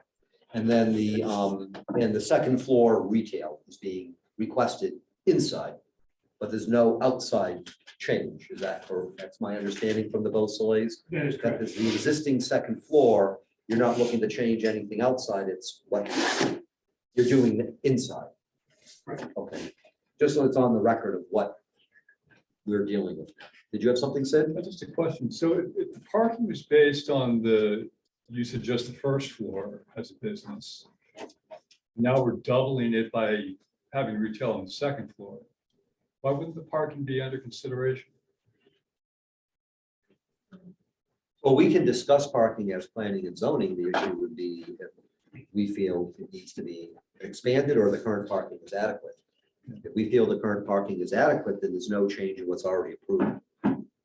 That's already been gone through the Historic District Commission previously. But that certainly is an item for discussion if we wish during public hearing. Anything else from commissioners? I just want to make sure I'm not missing anybody. Any commissioners who are on? I'm just scanning through. Joe, you have your hand up? Yeah, want to be clear about the Historic District Commission and their authority over actions that need to get certificate of approval for any changes that are within view of the main roads around the historic district. And while the screening is certainly appropriate and very nice, I don't recall that as being part of the original discussion. And if the arborvitae were there anyway, obviously that doesn't need any review by the Historic District Commission. But if we're adding a new dumpsters to the area that's within the review of the Historic District Commission, I think it's still appropriate, as we're talking about trying to be consistent, that the Historic District Commission look at the location, and the fact that it's screened should make it a pretty easy review and approval. So again, I think it's just something we're trying to stay and act consistently. And part of this is having the appropriate agency review activity that's within their authority. And I'll just note it, their authority, when you look at here from the handbook for historic district commissions and historic property commissions in Connecticut, and some other documents. When one's talking about what work does not require a certificate, any alteration not visible from a public street, way, or place, and interior alterations do not require certificates, according to what the state itself says. So the issue would be if we were to get an input from the Historic District Commission and they say it's not applicable, that we won't get that for purposes of this public hearing. But the question in my mind is it even needed? Because according to what I'm reading, it doesn't look like it does require any certificate, and hence we wouldn't need the Historic District Commission to weigh in on that, just to tell us that. If it's obvious from what I'm reading in state documents that I've looked through as far as what requires and doesn't require certificates of appropriate. Am I reading that wrong, Delia? That it's nothing that they would have to issue a certificate of? They wouldn't have to wait to hear from them. I don't believe so. And I think that the dumpsters are not a use. It's the retail business that's the use. They're not parking and they're not a structure. So I don't see how they would need to be reviewed by the Historic District Commission. But I'm opening up for what others say. Did you have something, Dan? I didn't want to cut you off. I'm sorry. Generally, dumpsters, recycle bins are incidental to commercial operations, that they don't have dumpster approval in their original special permit. I don't know if it's just an oversight of the original conversation, but I would think that, That's what's in this application. yeah, and that's what they're seeking here. It's, you have to know what you're looking for to see the dumpster. They basically threw a tree up the hill. It would have to be behind the barn. So there's not many opportunities for anybody driving by to witness the dumpster except from the parking lot. I don't know if there's a threshold of viewability for the Historic District Commission, but it's not in plain view necessarily from the roadway. Okay. I'll open up for other commissioners, what their thoughts are relative. We wanted to get input from the historic, we wanted not from the Historic District, but from the attorney. And a lot of it was about parking, but the parking is not something that they're requesting to expand at this point. So, but I'll open it up. Otherwise, we have noted what we received from the town attorney.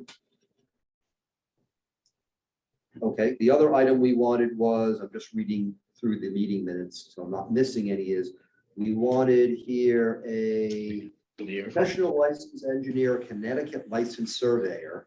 It's wicked quiet. Even without you talking, it's quiet. Okay, that a final plan with all information be submitted by a professional I licensed text Jason. somebody I don't know how who's to get on talking, Zoom to watch the meeting. who's He talking in the doesn't background respond. here. Less than 30 seconds later, I get a text. There, I muted the person who's listed as M. So, so as I was saying, we wanted to get a final plan with all information be submitted by a professional licensed engineer, Connecticut licensed surveyor, according to special permit requirements.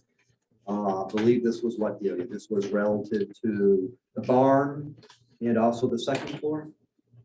If I'm remembering correctly, what this item was about. Right now, it would only pertain to the second floor. We did have professional floor plans done, but since they're not proposing parking and use of the barn, that requirement should not be relevant right now. So we did receive something from them that showed the plan for the second floor? Yes, Okay. And Delia, you reviewed this, you believe that satisfies what the commission wanted to look at since the parking in the barn are no longer, yes, and I can show that for you. if we can, that way we can show it on the screen during the public hearing. Just looking at the time. So we're mindful of where we stand.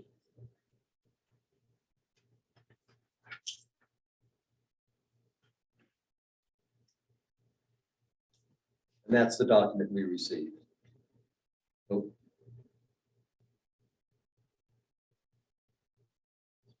There we go. Can people see that who are on Zoom? Did that show? Okay. And Delia, this that you've received, you feel meets what is needed relative to the second floor? Yes, it's the same quality of floor plan that we've received for any other application. Is there anything from commissioners about this? This is one of the action items. Okay, the next one on the list is have a plan submitted to detail use of internal space for this application. Since the barn is no longer in question, the internal space is what's on the screen, correct, Delia? Yep. So you feel that for that action item, this also fits for that, what was requested? Yes. Any discussion from commissioners on this item? Joe Adaletta?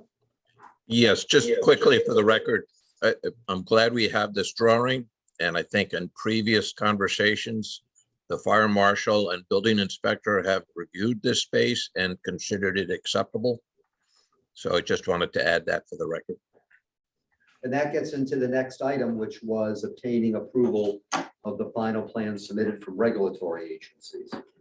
And Delia, did you want to speak to that as far as where we stand?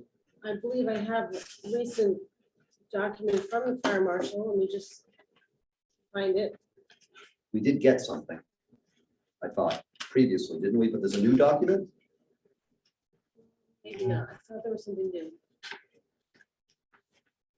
My understanding was previously the fire marshal and the building official had signed off on the second floor, even though we hadn't granted a permit. Is my understanding. But the barn is not in question at this point, so there's nothing for them to weigh in on relative to that. Is my understanding. I don't remember seeing something otherwise from the fire marshal, but maybe you had something, or was it from a different application? We're talking about this current We have application. it here. No, but is this relative, what's the date of that you have? Well, this is from 2020. Right, where I'm just talking about if there was, Dia was looking to see if there was something new, but I didn't see anything. There is There's, I thought there in the was Zoom something new. document page on the website. I do recall something from the fire marshal. And Oh, Was okay, it newer? approval for conversion. okay, That's not new. that's from 2020. Okay. So we'll note for the record that the fire marshal has actually reviewed the second floor and has issued something about that, it sounds like. I believe it's available on the online Zoom documents. Right, that's something that, but there's not a new document, that's the document that had been, he had gone through about the second floor, even though the second floor hadn't been granted a zoning permit or a special permit. Is that correct? I thought I remembered something new, but I can go online. Okay, I don't remember seeing anything new. So, but for purposes of just the second floor, which is right now all that's being asked for, that the fire marshal has reviewed it. It's my understanding from Do 2020. you know what it was called? It should be in the Rusty Relic folder. I thought that was something the applicant told us had thought the applicant had indicated that the fire marshal and building inspector had looked at it and said it was okay. Yes, that was done previously, evidently, even though we hadn't approved the second floor. But yes, there is documentation in the file that they had reviewed it and signed off, but I guess they didn't know we hadn't granted approval. But they had signed off, is my.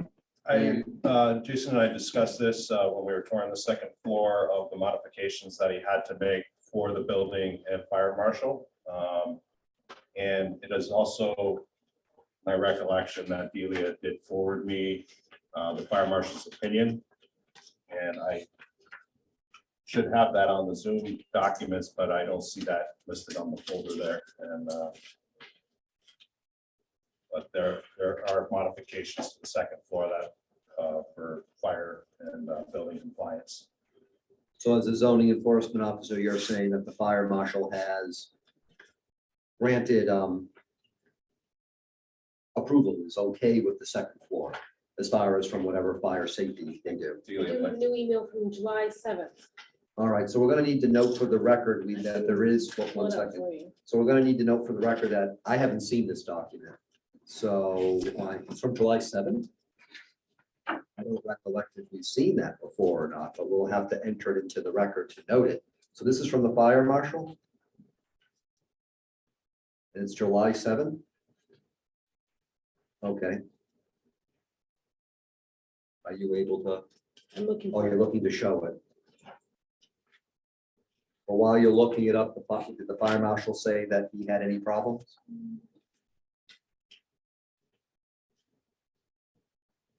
No, I'm not sure. One moment. Okay. So we'll note that this is in the record, I guess as having been received, but we'll show it up on the screen. So July 7th, 2022, from the fire marshal. And it looks like to you and copy to the building official. And so into the highway foreman. Mr. Chairman, Yes, Doug. I just want to let you know, I have that as part of my documents, so it must have been submitted to us as part of one of our packages. So I think it's been distributed to the commission. Okay, thank you. I just don't have a copy in my Yeah. packet, so I probably just did not print it. Okay, so either way, we note it's part of the record anyway, so thank you, Doug. So that way we note it. So basically, it sounds like the fire marshal is fine and the building official has already previously issued from a building. Is that correct, Dan? As far as you know, those have been signed off. even though- I did see modifications made that lend itself to building compliance for the second floor retail. But it's not my area expertise. But Jason Beausoleil also did mention his work with building and the fire marshal previously. And you have mentioned that in earlier meetings, but if you just want to state again, you have worked with the building official and the fire marshal relative to the second floor, as far as whatever approvals they've given. That is Correct? correct. That is correct. Okay. So that way we're just clear that that's been done. Yeah, that is correct. Is there any discussion on this item? The next one, well, actually looks like it's the last one on this list, is about requesting a traffic study. Now, that was mostly relative to the parking. And any increased retail space for the barn. But where do we stand with that? I don't know, Delia, did you, right now, this is just for the second floor, which is currently being used. Yeah. With the existing parking that there is. Yeah. There's no barn that's gonna be used at this time Correct. for retail, so you reviewed this. Do you have any staff opinion relative to traffic study at this point beyond whatever has already been issued or received for the original application? I don't think that we need a traffic study to use the second floor. Just because they have more stuff doesn't necessarily mean you'd have so many more people that they would need more parking. I'll open up for any discussion from commissioners since it's the public hearing. Otherwise, we've noted it for the public hearing and we can certainly deliberate on it after the public hearing. That's not a problem, once we've raised it. Those are all the action items that I have listed in the meeting minutes that we wanted to get. With that, I'll open it up to anything else from commissioners before I open it up to the public. Is there anything else from commissioners? I just want to make certain I don't miss anybody. Here, Doug? I see your Yes. hands up, Doug. Yeah, and again, just so that we can make it part of the public record, the original application and the plans that were submitted with the original application for this special permit included some landscaping areas at the entrance of the driveway and also at the porch area. And has the zoning officer been able to determine whether that work has been completed or not? And landscaping that's been done? No, I was not able to reference the site plan in my inspection today, just the conditions of approval. But I could follow up. Yeah, that's great. It was my impression that the outstanding plantings and such were related to the rain garden, and that is also, it's a work in progress. They're seeking contractors. We have a bond. and we have a bond, a substantial bond. Did you want to speak again to that? I just The want Beausoleil? to say, it will be done. I called a lot of contractors this year. You know, I had problems with people not knowing knowledge of the rain garden, what it was. So we're working to get it done. I want to get it as fast as I can because, again, me and my wife would love to get it back. So we want to get the project done and keep it on good side with everybody. So that's all I have to say. Dan, did you have something? Yes, and I've offered to provide Beausoleil with materials about rain garden design. It's an area that I have some degree of experience with, and I'm happy to help them at least provide these materials to their contractor to finish the project. Okay, so should we be referring to you as the zoning enforcement officer and rain garden master? Or just keep it as CEO for now? CEO for now. Okay, but you're working on your degree then. That'd be nice. Add titles. Yeah. Delia, did you have something? I was just gonna say, I did email them information from the Connecticut's Clear website with all their non-point runoff information and their low impact development, which has a lot of details on rain gardens. So my understanding then is from the Beausoleils, this is something you've been looking into, you are looking into, you know it needs to be done, and you know the town has the bond, and you're not getting the bond back unless the work is done. Is that correct? That's correct. It's our top priority. Okay. I just Delia? wanted to add that I explained to them that if the rain garden isn't put in right, then they would have to redo it. That's why it's so important that they find a contractor that knows how to do rain gardens. And we saw that happen with the Tufts facility. Their rain garden was put in like it was supposed to hold water. And so the plants were floating to the surface of the water. And when I addressed it to the contractor, they went back to the landscaping company who provided letters to me saying plants don't grow in water. Neither one of them were familiar with rain gardens. So that's why I explained to them how important it is to find a contractor that knows how to put them in. Otherwise, they would have to redo it, or they wouldn't get their bond back, and the town would have to use the bond to have the work done. Correct, the town, and we won't vote to release a bond unless things have been satisfied, which would be, you would have to inspect it, and it's indeed a rain garden done correctly. Then we vote to release the bond, which is the process. So the town has the bond, it sounds like. Doug, did you have something? Yes, please. As most of the commissioners are aware, I have built a few rain gardens in my career, and they are a little bit different, no questions about it. I just wanted, my personal opinion, these are some very different rain gardens that are proposed on this plan.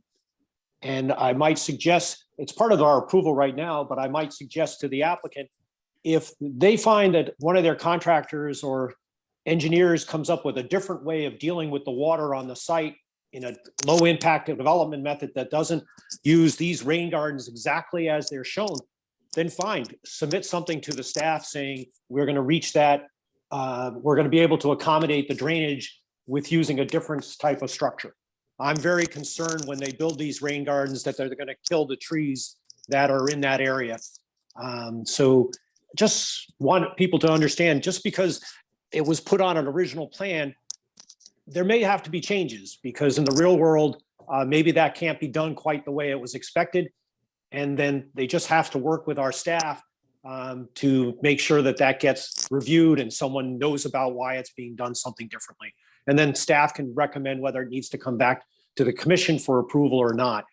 But I just don't want them to feel that they're locked in. If they run into difficulty with getting contractors to do this, it is a little odd. And so maybe they may have the opportunity to look at something different.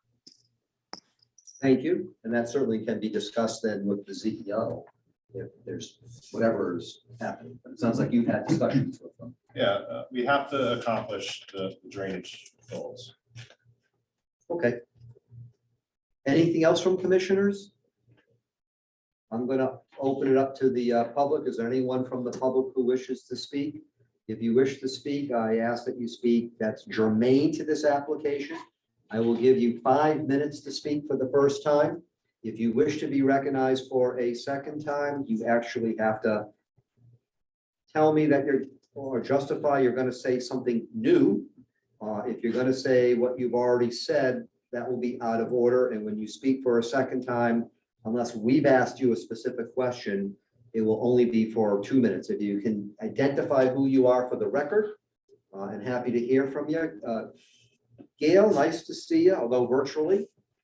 If you can state your name for the record, we're happy to hear from you. You got to unmute yourself. There we Gail go. Usher, and I am Chair of the Woodstock Historic District Commission.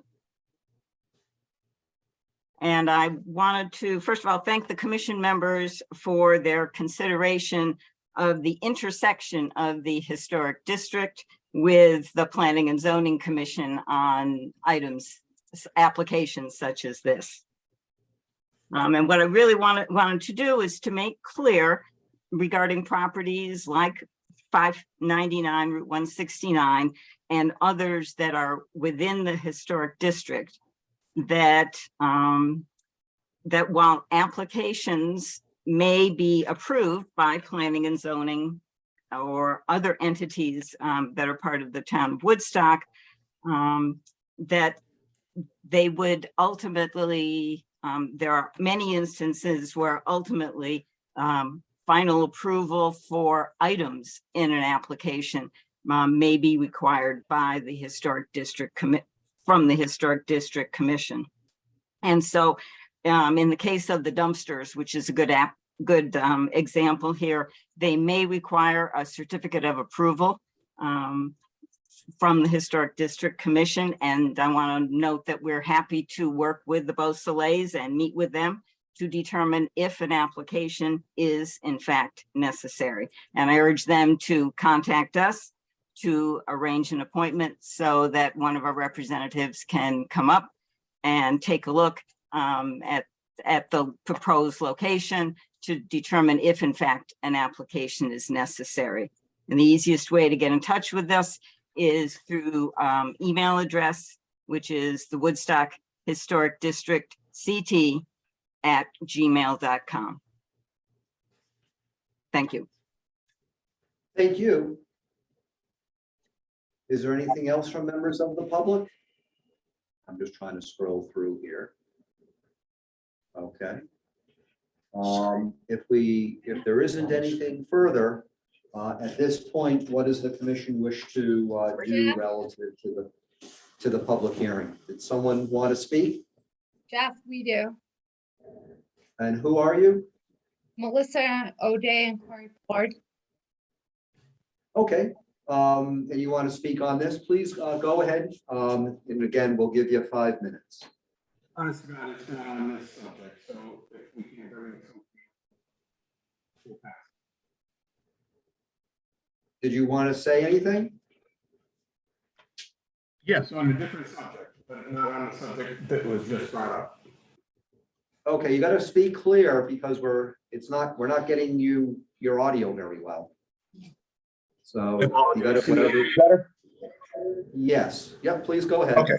Sorry about that. So it doesn't have to do with the last subject. So is it okay to bring up a new subject, or is that going to be something different? Well, you're going to be talking about this application, this public hearing. You can speak to it. If you're going to talk about something that's unrelated to this application, you can. So are you going to speak to this application that's before us in public hearing? That would be, no, it's not. I apologize. So then I was able to bring up a different subject.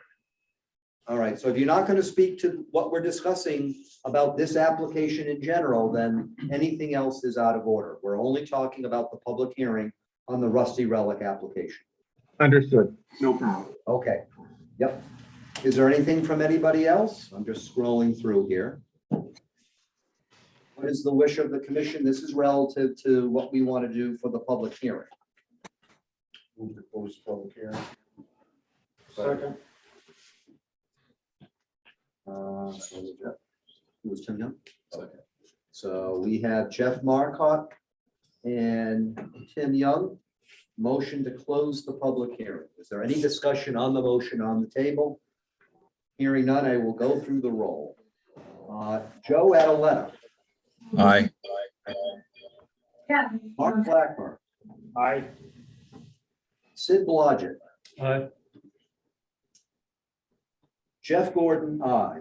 Dean Gould, Aye. Jeff Marcotte, Aye. David Morse, Aye. Doug Porter, Aye. Timothy Young. Aye.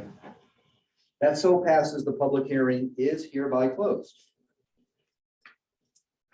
Okay, that takes us then to, but stay tuned, we're gonna get back to this. That then takes us to the next item, which is a public hearing. Agenda item 8B 6550922 Woodstock Inn Associates, 94 Plain Hill Road, 578154B, a re-subdivision.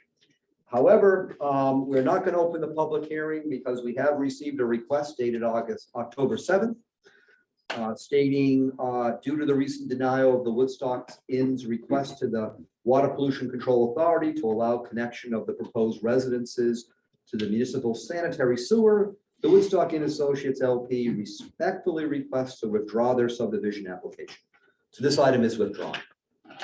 We had noted several months ago that we were giving them time to go to the WPCA because they actually had submitted an application without actually getting any approval at that point. So that's why we gave additional time for the WPCA to meet. But the WPCA did deny their application to connect to the sewer. So we have received the withdrawal request. So this is hereby withdrawn. So I'm going to note for the record right now that Joe Bullock, you're unrecused, I'm assuming. Yes. So that means, Doug, we won't have you seated right now. So the next item. Excuse me, can I ask a question on that? You can, yeah, this has been withdrawn, but if you wanted to ask a I question. know, I we was can't- wondering, do you have any specifics on what the WPCA said to them?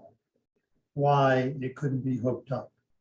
That I do not know. The WPCA has the authority based upon whatever their sewer avoidance policy is.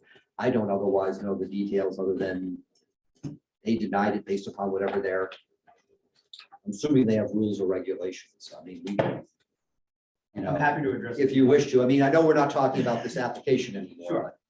So. I know you know about it. Yes. Yes. So when I went before WPCA, the property is within the sewer district. Their opinion was the reason the property was entered into the sewer district was to allow the inn to connect because of their failing septic system at the time and allow for the inn itself to expand. And they felt that that did not pertain to subdividing the property and expanding beyond that. It was somewhat in opposition to the opinion I got the previous summer, but it is their opinion now and that they approved to deny it. So that's where we stand. We're going through the process with NDDH to do test bits and get septic systems. Areas and we'll be back before you with application. You have that letter? They did not provide a letter. I went to the meeting and they provided me, they voted while I was there, provided me the opinion, but they don't have a formal application process for a residential connection. So there's no formal process to get, an approval or a denial. They do have their meeting minutes up online, I believe. If you wanted to look at them, they didn't say much other than they denied it. Yeah, I'd like to see a letter. But that's up to them to decide. That's their, if they don't have to issue a letter, it's up to whatever they follow for their own processes. So I don't know how they operate, but they have their own rules on how they operate. Yes. As a separate municipal agency, but you can certainly talk with them if you wanted to understand more about what their decision making was, but they do have meeting minutes posted. But it doesn't say much. Okay, thanks. Thank you. One of their commissioners stated in quotes, when the inn was given permission to tie in, it was exclusively for the inn. Which was technically true. They did only do it just with the end. So that might be why they said no to anything beyond the end, which would be new houses. That might have been their reason. So, but that's certainly something you can ask them if you wish to see how they made their decision. The next is we have scheduled a public hearing, agenda item 8C, SP 6560922, activity on a scenic road. This is submitted by the town of Woodstock. Improvements for Center Cemetery Road. However, we cannot open the public hearing tonight. And Delia, correct me if I'm wrong, but the public notices weren't posted. Is that correct? What's in the newspaper? Right, they weren't, yeah. So because they weren't posted in a newspaper, we have to have two of them posted within certain timeframes per state law. Because that did not happen, we cannot actually open the public hearing. I had informed commissioners about that, just from a process point of view. Our next meeting technically is November 3rd, I think. Am I correct? Yeah. Yep. That's a planning meeting. But it's not a, it's also a meeting we can conduct business at. We have to vote to reschedule the public hearing because we cannot open it tonight. So if we wanted to see about our next meeting to take this up, that would be technically November 3rd. Otherwise, we're waiting for the business meeting on November 17th. But we can do it on November 3rd, and we usually do public hearings at 7:45. I open it up to the commission how it wishes to handle this, but we are going to need to reschedule this meeting to a date specific. I move to do it on the 3rd at 7:45. Post it. Delia? Yes. Yes. Second motion. So motion by Dean Gould, seconded by Jeff Marcotte to reschedule this public hearing to November 3rd. You okay with 7:45, which is our usual time that we schedule public hearings? Yes, sir. Okay. Any discussion on this motion? Hearing none, I'll go through the roll. Joe Adaletta, Aye.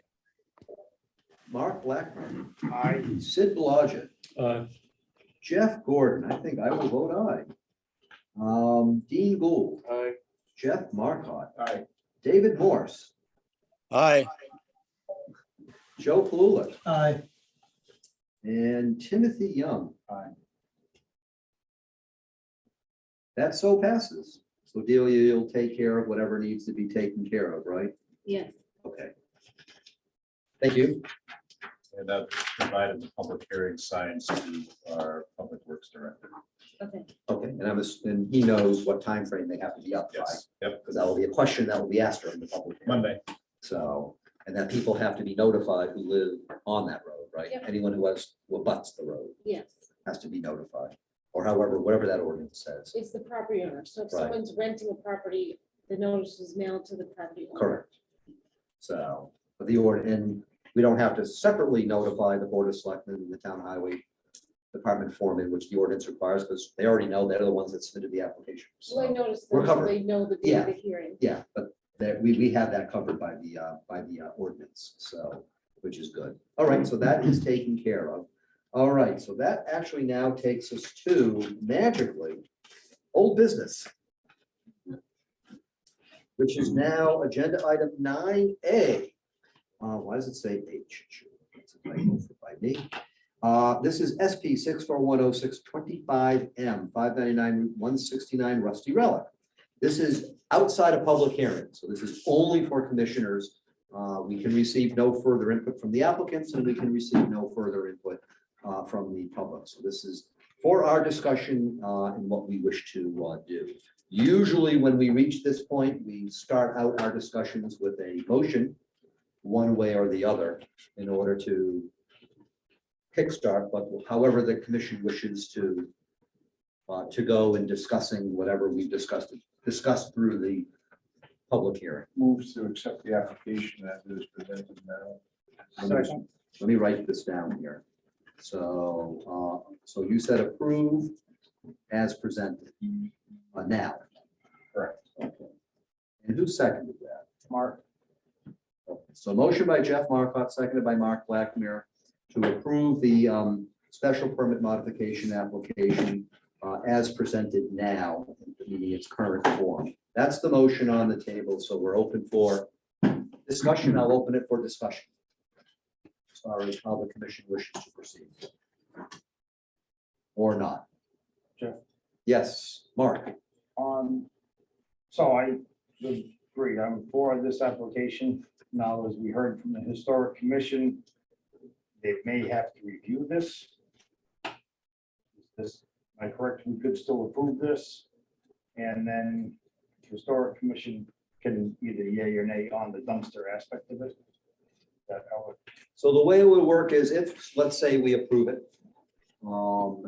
they can determine if what's in their jurisdiction and decide if it needs a certificate or not. That's certainly their process, and they have to follow whatever statutory timelines apply to them. I believe there are such timelines, right, Delia? There should be. Yeah. I'm not familiar with how they operate. In the statute. They have to follow whatever they're required to follow. So for example, if we were to approve the 2 dumpsters and they decide it's within their jurisdiction and they don't grant a certificate, then that has bearing on what the applicant can do. If it turns out, let's say, for example, the dumpsters aren't within their jurisdiction, then they would have to go through their process. Does that stipulation have to be in the motion, or that it does? It would not I feel like have it to does be, not have because to be. they're a separate agency. So whether we say you have to seek approval of the other agency, just like having to get building, the building official to sign off. Okay. We grant, an approval, you still have to go and get any other approval that you might be required to get. That's outside of our jurisdiction. So, do we have any other discussion on this? I just wanted to make certain I'm capturing folks. If we don't have any other discussion, that takes us to vote on the motion. All right, I'll go through the roll. Joe's got his hand. I can't vote. Oh, yes, you're recused. Yeah, correct, I'm sorry. So we have to note that actually Joe Pululik is recused. So Doug, I'm going to seat you again for this, okay? So you're seated for this and Joe is recused. Yes, thank you for reminding me about that. Joe Adaletta, did you have something? Yes, I just wanted to kind of summarize a lot of the angst that we've all gone through with this particular application. I know the applicant's been probably a little frustrated or challenged with the process, but I'm hoping the outcome will be successful, and that when the applicant goes forward with another modification, when they look to do the barn for retail space, that they take to heart some of the comments that have been expressed through these different public hearings and the commissioner's comments, to include certain things in their modification to a special permit, so that the next set of public hearings and commission review could go perhaps more smoothly. Thank you, Joe. Is there anything from anybody else on the commission? Hearing none, I'll go through the roll call. Joe Adaletta, Aye. Mark Blackmer, Aye. Sid Blodgett, Jeff Gordon, aye. Dean Gould, Aye. Jeff Markon, Aye. David Morse, Aye. Doug Porter, Aye. and Timothy Young. Aye. That's so passes. Congratulations. You'll just need to work with the folks for whatever post-approval stuff is needed. And if there's another application you wish to submit for something further, then certainly work with the office, and one goes accordingly. Thank you very much. All right, this then takes us moving on.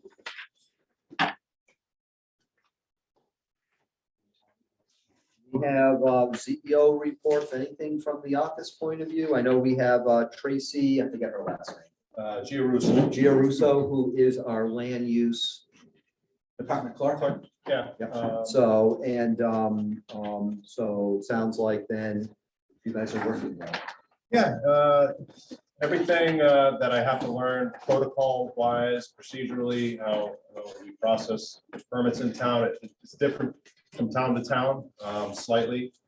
And we're learning it together, which is causing, a little slower than a pace that I'd like, but we are processing permits and other business in the office at a reduced capacity, but improving every day, I believe. Good. And one thing I will note for the, to set the commission, we did want to update the home occupation permit. I did send you a clean copy of that, and I don't know whatever letterhead it has to be on. Okay. But I did email that to Dan. I know you weren't able to be at our last meeting because we had another commitment. We did go through a discussion on that and said this is, an updated version we would recommend. I know you had seen a draft version of it. Yes. And so we went with that, and so I did email it to you. Yep, I caught that at the end of the day. So, as far as permits, including home occupation permits, are there any new home occupation permits for us to review tonight, or you haven't received any? None that are fleshed out and complete enough to present. Okay. There is the Chris Mark Castle, which I'm in the process of trying to acquire more information. But there's interest in a bed and breakfast operation at that location. I did tour the property with the building official, the fire marshal, and two members of the state's fire marshal to determine what modifications would need to be done for a bed and breakfast at that location, which would only, the operation would only occur on the first floor. And they did not see significant hindrance to that. However, I don't have a complete application for Mr. Mark or his representative for that operation. And in fact, there's no detail whatsoever, no narrative of a plan, and I have not received payment. So it's kind of got a little bit of ways towards being a complete idea. Okay, so we'll just wait to hear. Is it true there are alligators in the moat? Not alligators in the moat, but downstairs there are signs that I guess they previously had alligators, and that said, please do not feed the alligators. Now that area is a terrarium. So what I would like to do, I rarely make motions as chair, but I would actually ask to support a motion that we ask Jeff Marcotte to go through the moat and verify if there's any alligators or not. If for some reason you're unable to issue a report, if something happens, then I'm sure Dan will somehow find out and will report to us. So that's comforting. We need no discussion on that motion, so almost without objection, that is so approved. Dan, can you make certain he actually does it? Yeah, so get down there. Yeah, we have constables. We can force them. Good, we look forward to that. Glad that you're accommodating, Jeff. That's why you're the secretary. My pleasure. Good, excellent. Can you put that in the meeting minutes? His last words. So, also, as far as where we stand, we have some enforcement items. I know there's some members of the public relative to Airbnbs. But right now that process is I know you're aware and have received. Right now, your process is in process, correct? So there's nothing yet to fully report to us as far as anything that you completed. I can say that I did review some of the materials that were forwarded my way. There were listings for Airbnb type use. Based upon those listings, I was able to draft and send a request for voluntary compliance to 2 properties. I'm sure there's more that could be discovered with research, but these are the ones that I had enough information to proceed. And it is a courteous letter requesting more information about what they're doing so that we can bring them towards compliance. So this is in process, This is is what in you're, process. what you're doing as zoning enforcement officer. So as we had stated at our last meeting, there is a process that has to be followed. And right now it's in the hands of the zoning enforcement officer. So you'll be giving us another update. And I thank you guys for bringing stuff into me that cuts down a lot of the legwork to prove this. An advertisement is proof enough for me to proceed with those 2 addresses. And I mean, I have this available on the Zoom documents. I don't know if you want to make it a matter of public record, these No, documents yet. It already is, because if you put it up on the Zoom, for the online documents, it's public. There. But So- they are, the letters that I did issue are available to view relative to this meeting date, online Zoom documents. Was there anything further you wish to mention? I know we've already heard about this at the last meeting and we're aware of it as an issue. And if there's anything that we're going to be doing with our regulations, that's a process we would have to go through. It is a process that does take some time, especially if we were to change our regulations. There's planning meetings and then there's a process of how we have to follow state statutes to do a public hearing to change regulations if we so choose to do that. But was there anything further beyond what was discussed at our last meeting that you wanted to bring up? I would just ask that we keep our remarks within a certain time frame, so that way we can get the rest of the meeting set. I mean, the people on the screen seem to get ahead of us. You want to call them first. Well, I'm just asking you guys here Okay. before I, Yeah, but I just ask that you keep your remarks short. I I would. know you, so. I don't know if the short-term rentals require a change of use permit. I mean, that's more your field. But when I look at your zoning regulations and I see a R1, says it's bed and breakfast, boarding house, congregate living, hotels, motels. To me, that's how I would describe what is going on. It goes from purely residential, single family to looking like that. And I would like to see that process be gone through, maybe with hearings and letting the neighbors know what kind of change of use is actually going on in this community. Because I want you to imagine something is, these places are built 50 or 60 years ago. And my septic tank is no further away from these two walls than either of my neighbors. And I'll assure you, it's the most primitive septic tank probably ever approved here. It's 56 years old. And there's a lot of places like this that were built without any supervision. Building and zoning, I don't even know if they were around 50 years ago. There's houses here that have one way in and one way out. There's houses that were, I don't know, Delia, what's the side yard? 10 feet setback on the side yards? In the rest of the town, it's 20 feet. I don't remember what it is. Lake District, I think. No, I think we're 10. Yeah, we're 10. We have to Well, be there's different. places that were built that aren't even 20 feet apart. I mean, that's less than from me to you, Jim. Well, the Lake District wanted those setbacks. That's why they Well, were. I'm put just into saying is, regulations. but if you allow these without any of your regulations to just open up as they please in a form that can only be described as a hotel, just like a hotel, all you need is your credit card, you call up, you get a room. Nobody knows who you are, what you're gonna do. And some of these people don't even have air conditioning yet. In the summer, they like to leave their windows open. You can't have Animal House next door. Because somebody wants to change their use to a hotel-like business. And I just hope that you can maybe find a way to at least include that in the short run before you take a hard look at this. Because that would allow the residents there to maybe have a hearing and see what they have to say about this new hotel next door. All right, I'm just, nope, one person at a time. Yeah, Thank you. So just so you know, our process right now, things are being looked at by the zoning enforcement officer. We certainly have to let him finish his work. But that's Well, not no, for. I have the floor. So, And we did hear from you at last meeting, so we just need to make certain we can move some things along. There is a process that's being followed with the zoning enforcement officer. As far as the commission is concerned, we are hearing input from people. The commission will have to decide how it wants to handle the regulations. So right now, there's a process looking into where we stand from enforcement. The zoning enforcement officer is handling that right now. A separate but related process will be how the commission wants to handle the regulations, if to change them. But until regulations are changed, we have to use the existing regulations as written. And that's why the zoning enforcement officer is doing the enforcement.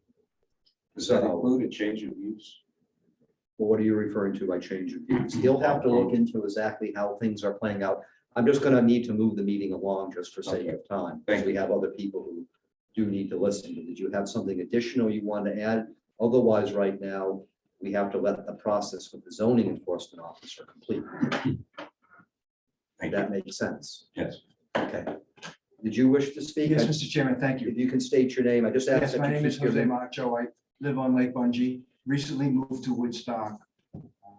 But what I just want to get across is what people envision is Vibro or Airbnb and rentals has completely changed in the last few years with data to back that up. These are no longer families who are looking to augment income by short-term rentals, hoping it can pay for some of the mortgage or taxes or others. What has happened now, which is expanded because of current market, Wall Street market conditions, these are being purchased by businesses for the sole purpose of squeezing as much rental income they can make out of it. They have no sense of community. They are not part of the community. They look at that as simply income property. Whether the renters or guests, as they're called, are there to party as much as the listing agents would like to manage that, the reality is it's very much out of control. And the fact is that we're seeing more and more abuse of these party activities going on.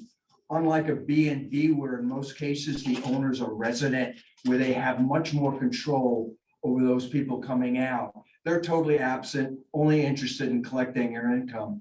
And that's the concern we all need to understand. It's business, business, business with no respect for the town, the community, or any of the neighbors. And it's just about making money. And that's what we're trying to control. Thank you. Thank you. And again, there is the enforcement being looked at right now through the ZEO. And then there's a separate but related process where the commission can be having ongoing discussions. We had them at the last meeting. We're hearing from more people now as far as where we stand with the regulations. So there's two different processes that have to be followed that, are being looked into, where we go with that. But however we handle the regulations to change them doesn't change how things are being looked at right now from an enforcement point of view. Those are two tracks that happen in parallel. So, and that's why we did bring it up again to see where we were with the enforcement. We're continuing to look into it. So it's very much on the radar screen.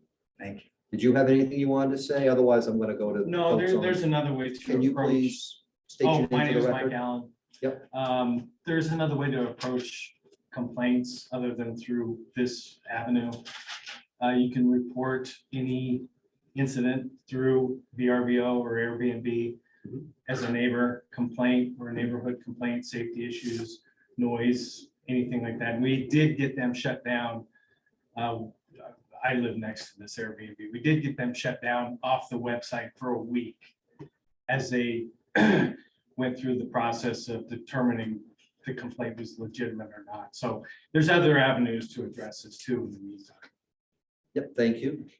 And one thing I would ask Delia, through your listserv, do you think you're able to find what other towns are doing with Yeah, this? sure. Because it'd be helpful to find out what other towns are doing. Not that we're going to copy and paste what they're doing.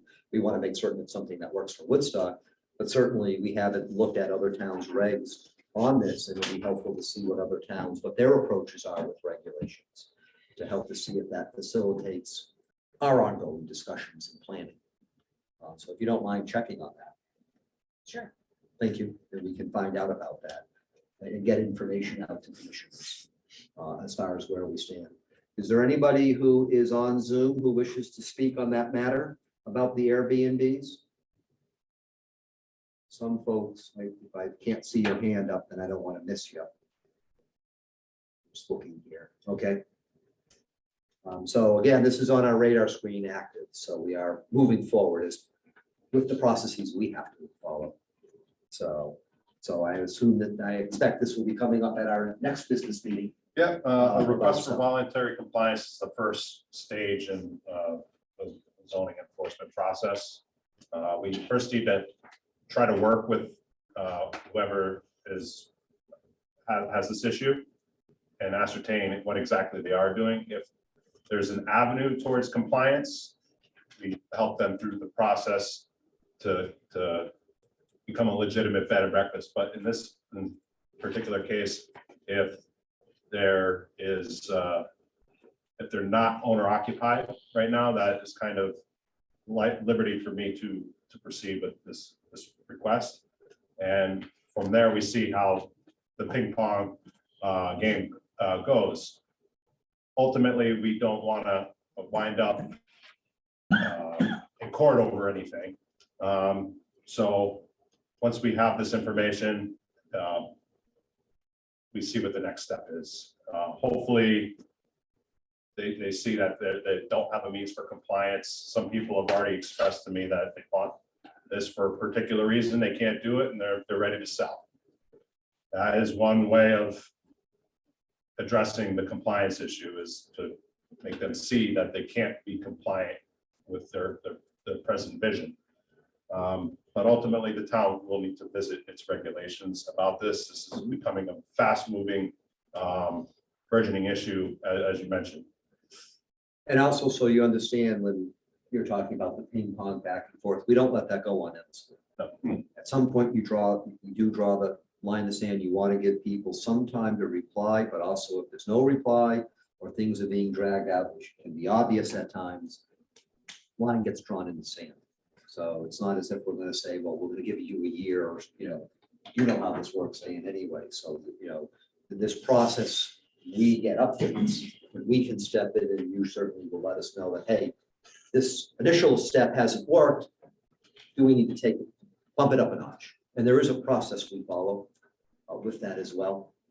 And a lot of it is done for legal reasons, because we need to make certain we're showing what we're doing, because if it were to end up in court, then we can clearly show a judge we're following the process, we're following the law. So that way we cross the T's, dot the I's. Do you have something real quick? Otherwise, Real I gotta quick, move just on. so you sent out a voluntary request.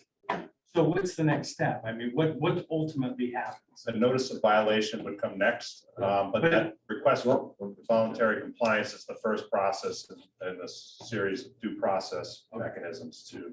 So if there's no regulations, how far can you really go? If there's no regulation for short-term rental, interpretation of the zoning document is that they're not permitted. Correct. So there is that understanding that anything that is not expressly permitted is hereby prohibited. That's not completely true, because we can't violate what state says can be done, or the feds say can be done. But they're just because we didn't define something doesn't mean there can't be a way of looking into either allowing it, which could be via how we interpret the regulations or create regulations, or if it's not allowed, it's not allowed, and there's a mechanism. But we have to go through a process, because you got to cross the T's and dot the I's, because if heaven forbid, we have to say we're going to take somebody to court to enforce the regulations, we have to make certain we have an ironclad case. So it may look like it takes time, but it's done for a reason. Is also, as you stated, there's due process we have to follow as well. So it's not as if we can snap the fingers and just, there are things that have to be done. On the other hand, it doesn't stop us from continuing to have discussions about what our regulations are. So, and Delia will check to see what other towns are doing, so we can learn and see where we are with regards to our thinking on that. And certainly getting public input. So, it's just not the Lake Districts, which is one district, but it's also, well, how do we want to handle this in the community district, which is the rest of the town, other than the industrial district. So we do look at that. As far as enforcement, is there any update about Supreme Sheds and that barn, wedding venue, whatever it is? Is there anything on that? I do have to do more research into both. Delia provided me some good leads, but I have to pull the files, and I'm going to have Tracy prioritize that on Monday. The Supreme Sheds, I did notice that Ashley had sent a request for voluntary compliance last September in 2021.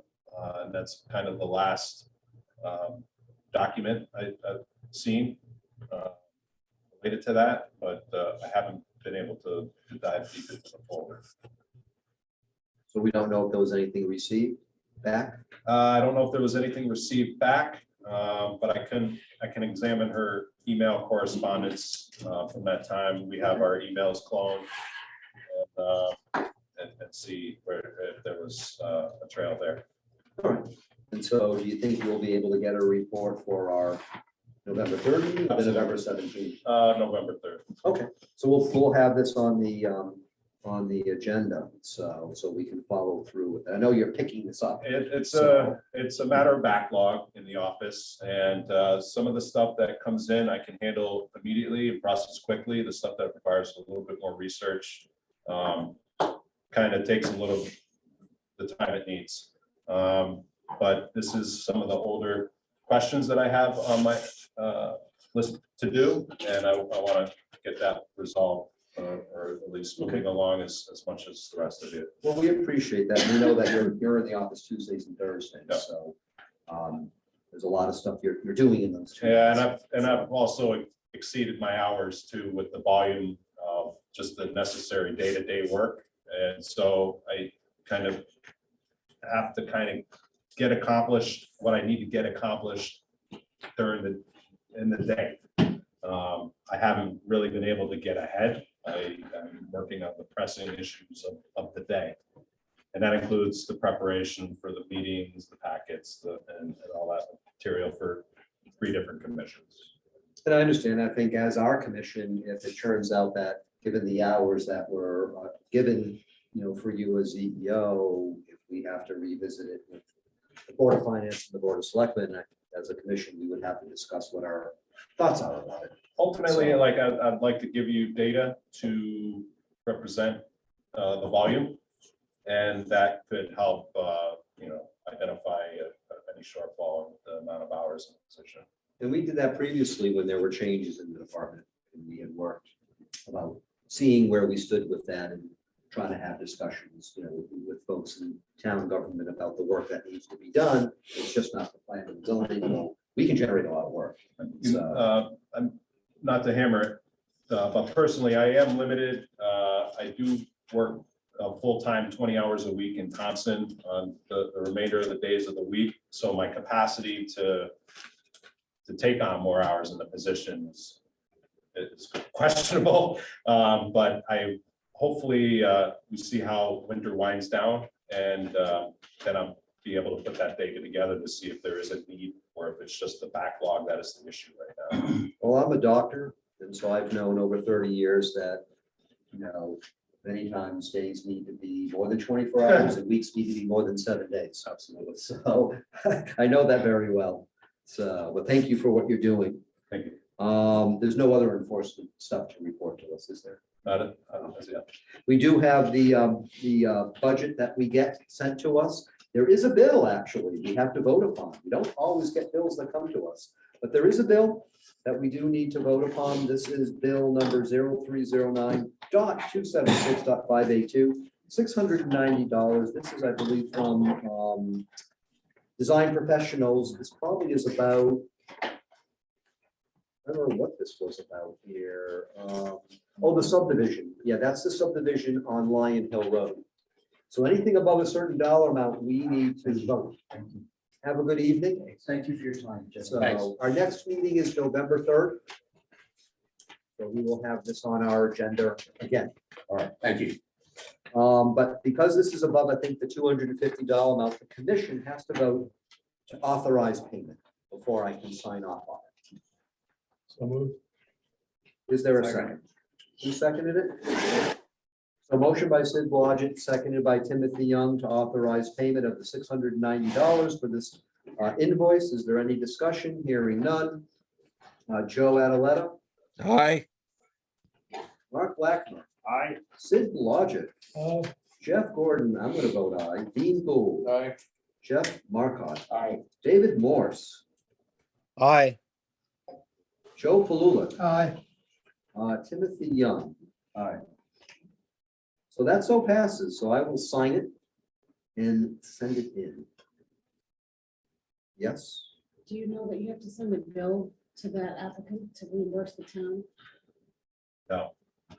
So I would talk with the Diane in the finance office or Karen, they can tell you exactly what the process is. So what happens is that the town pays, but then the applicant knows they're being charged.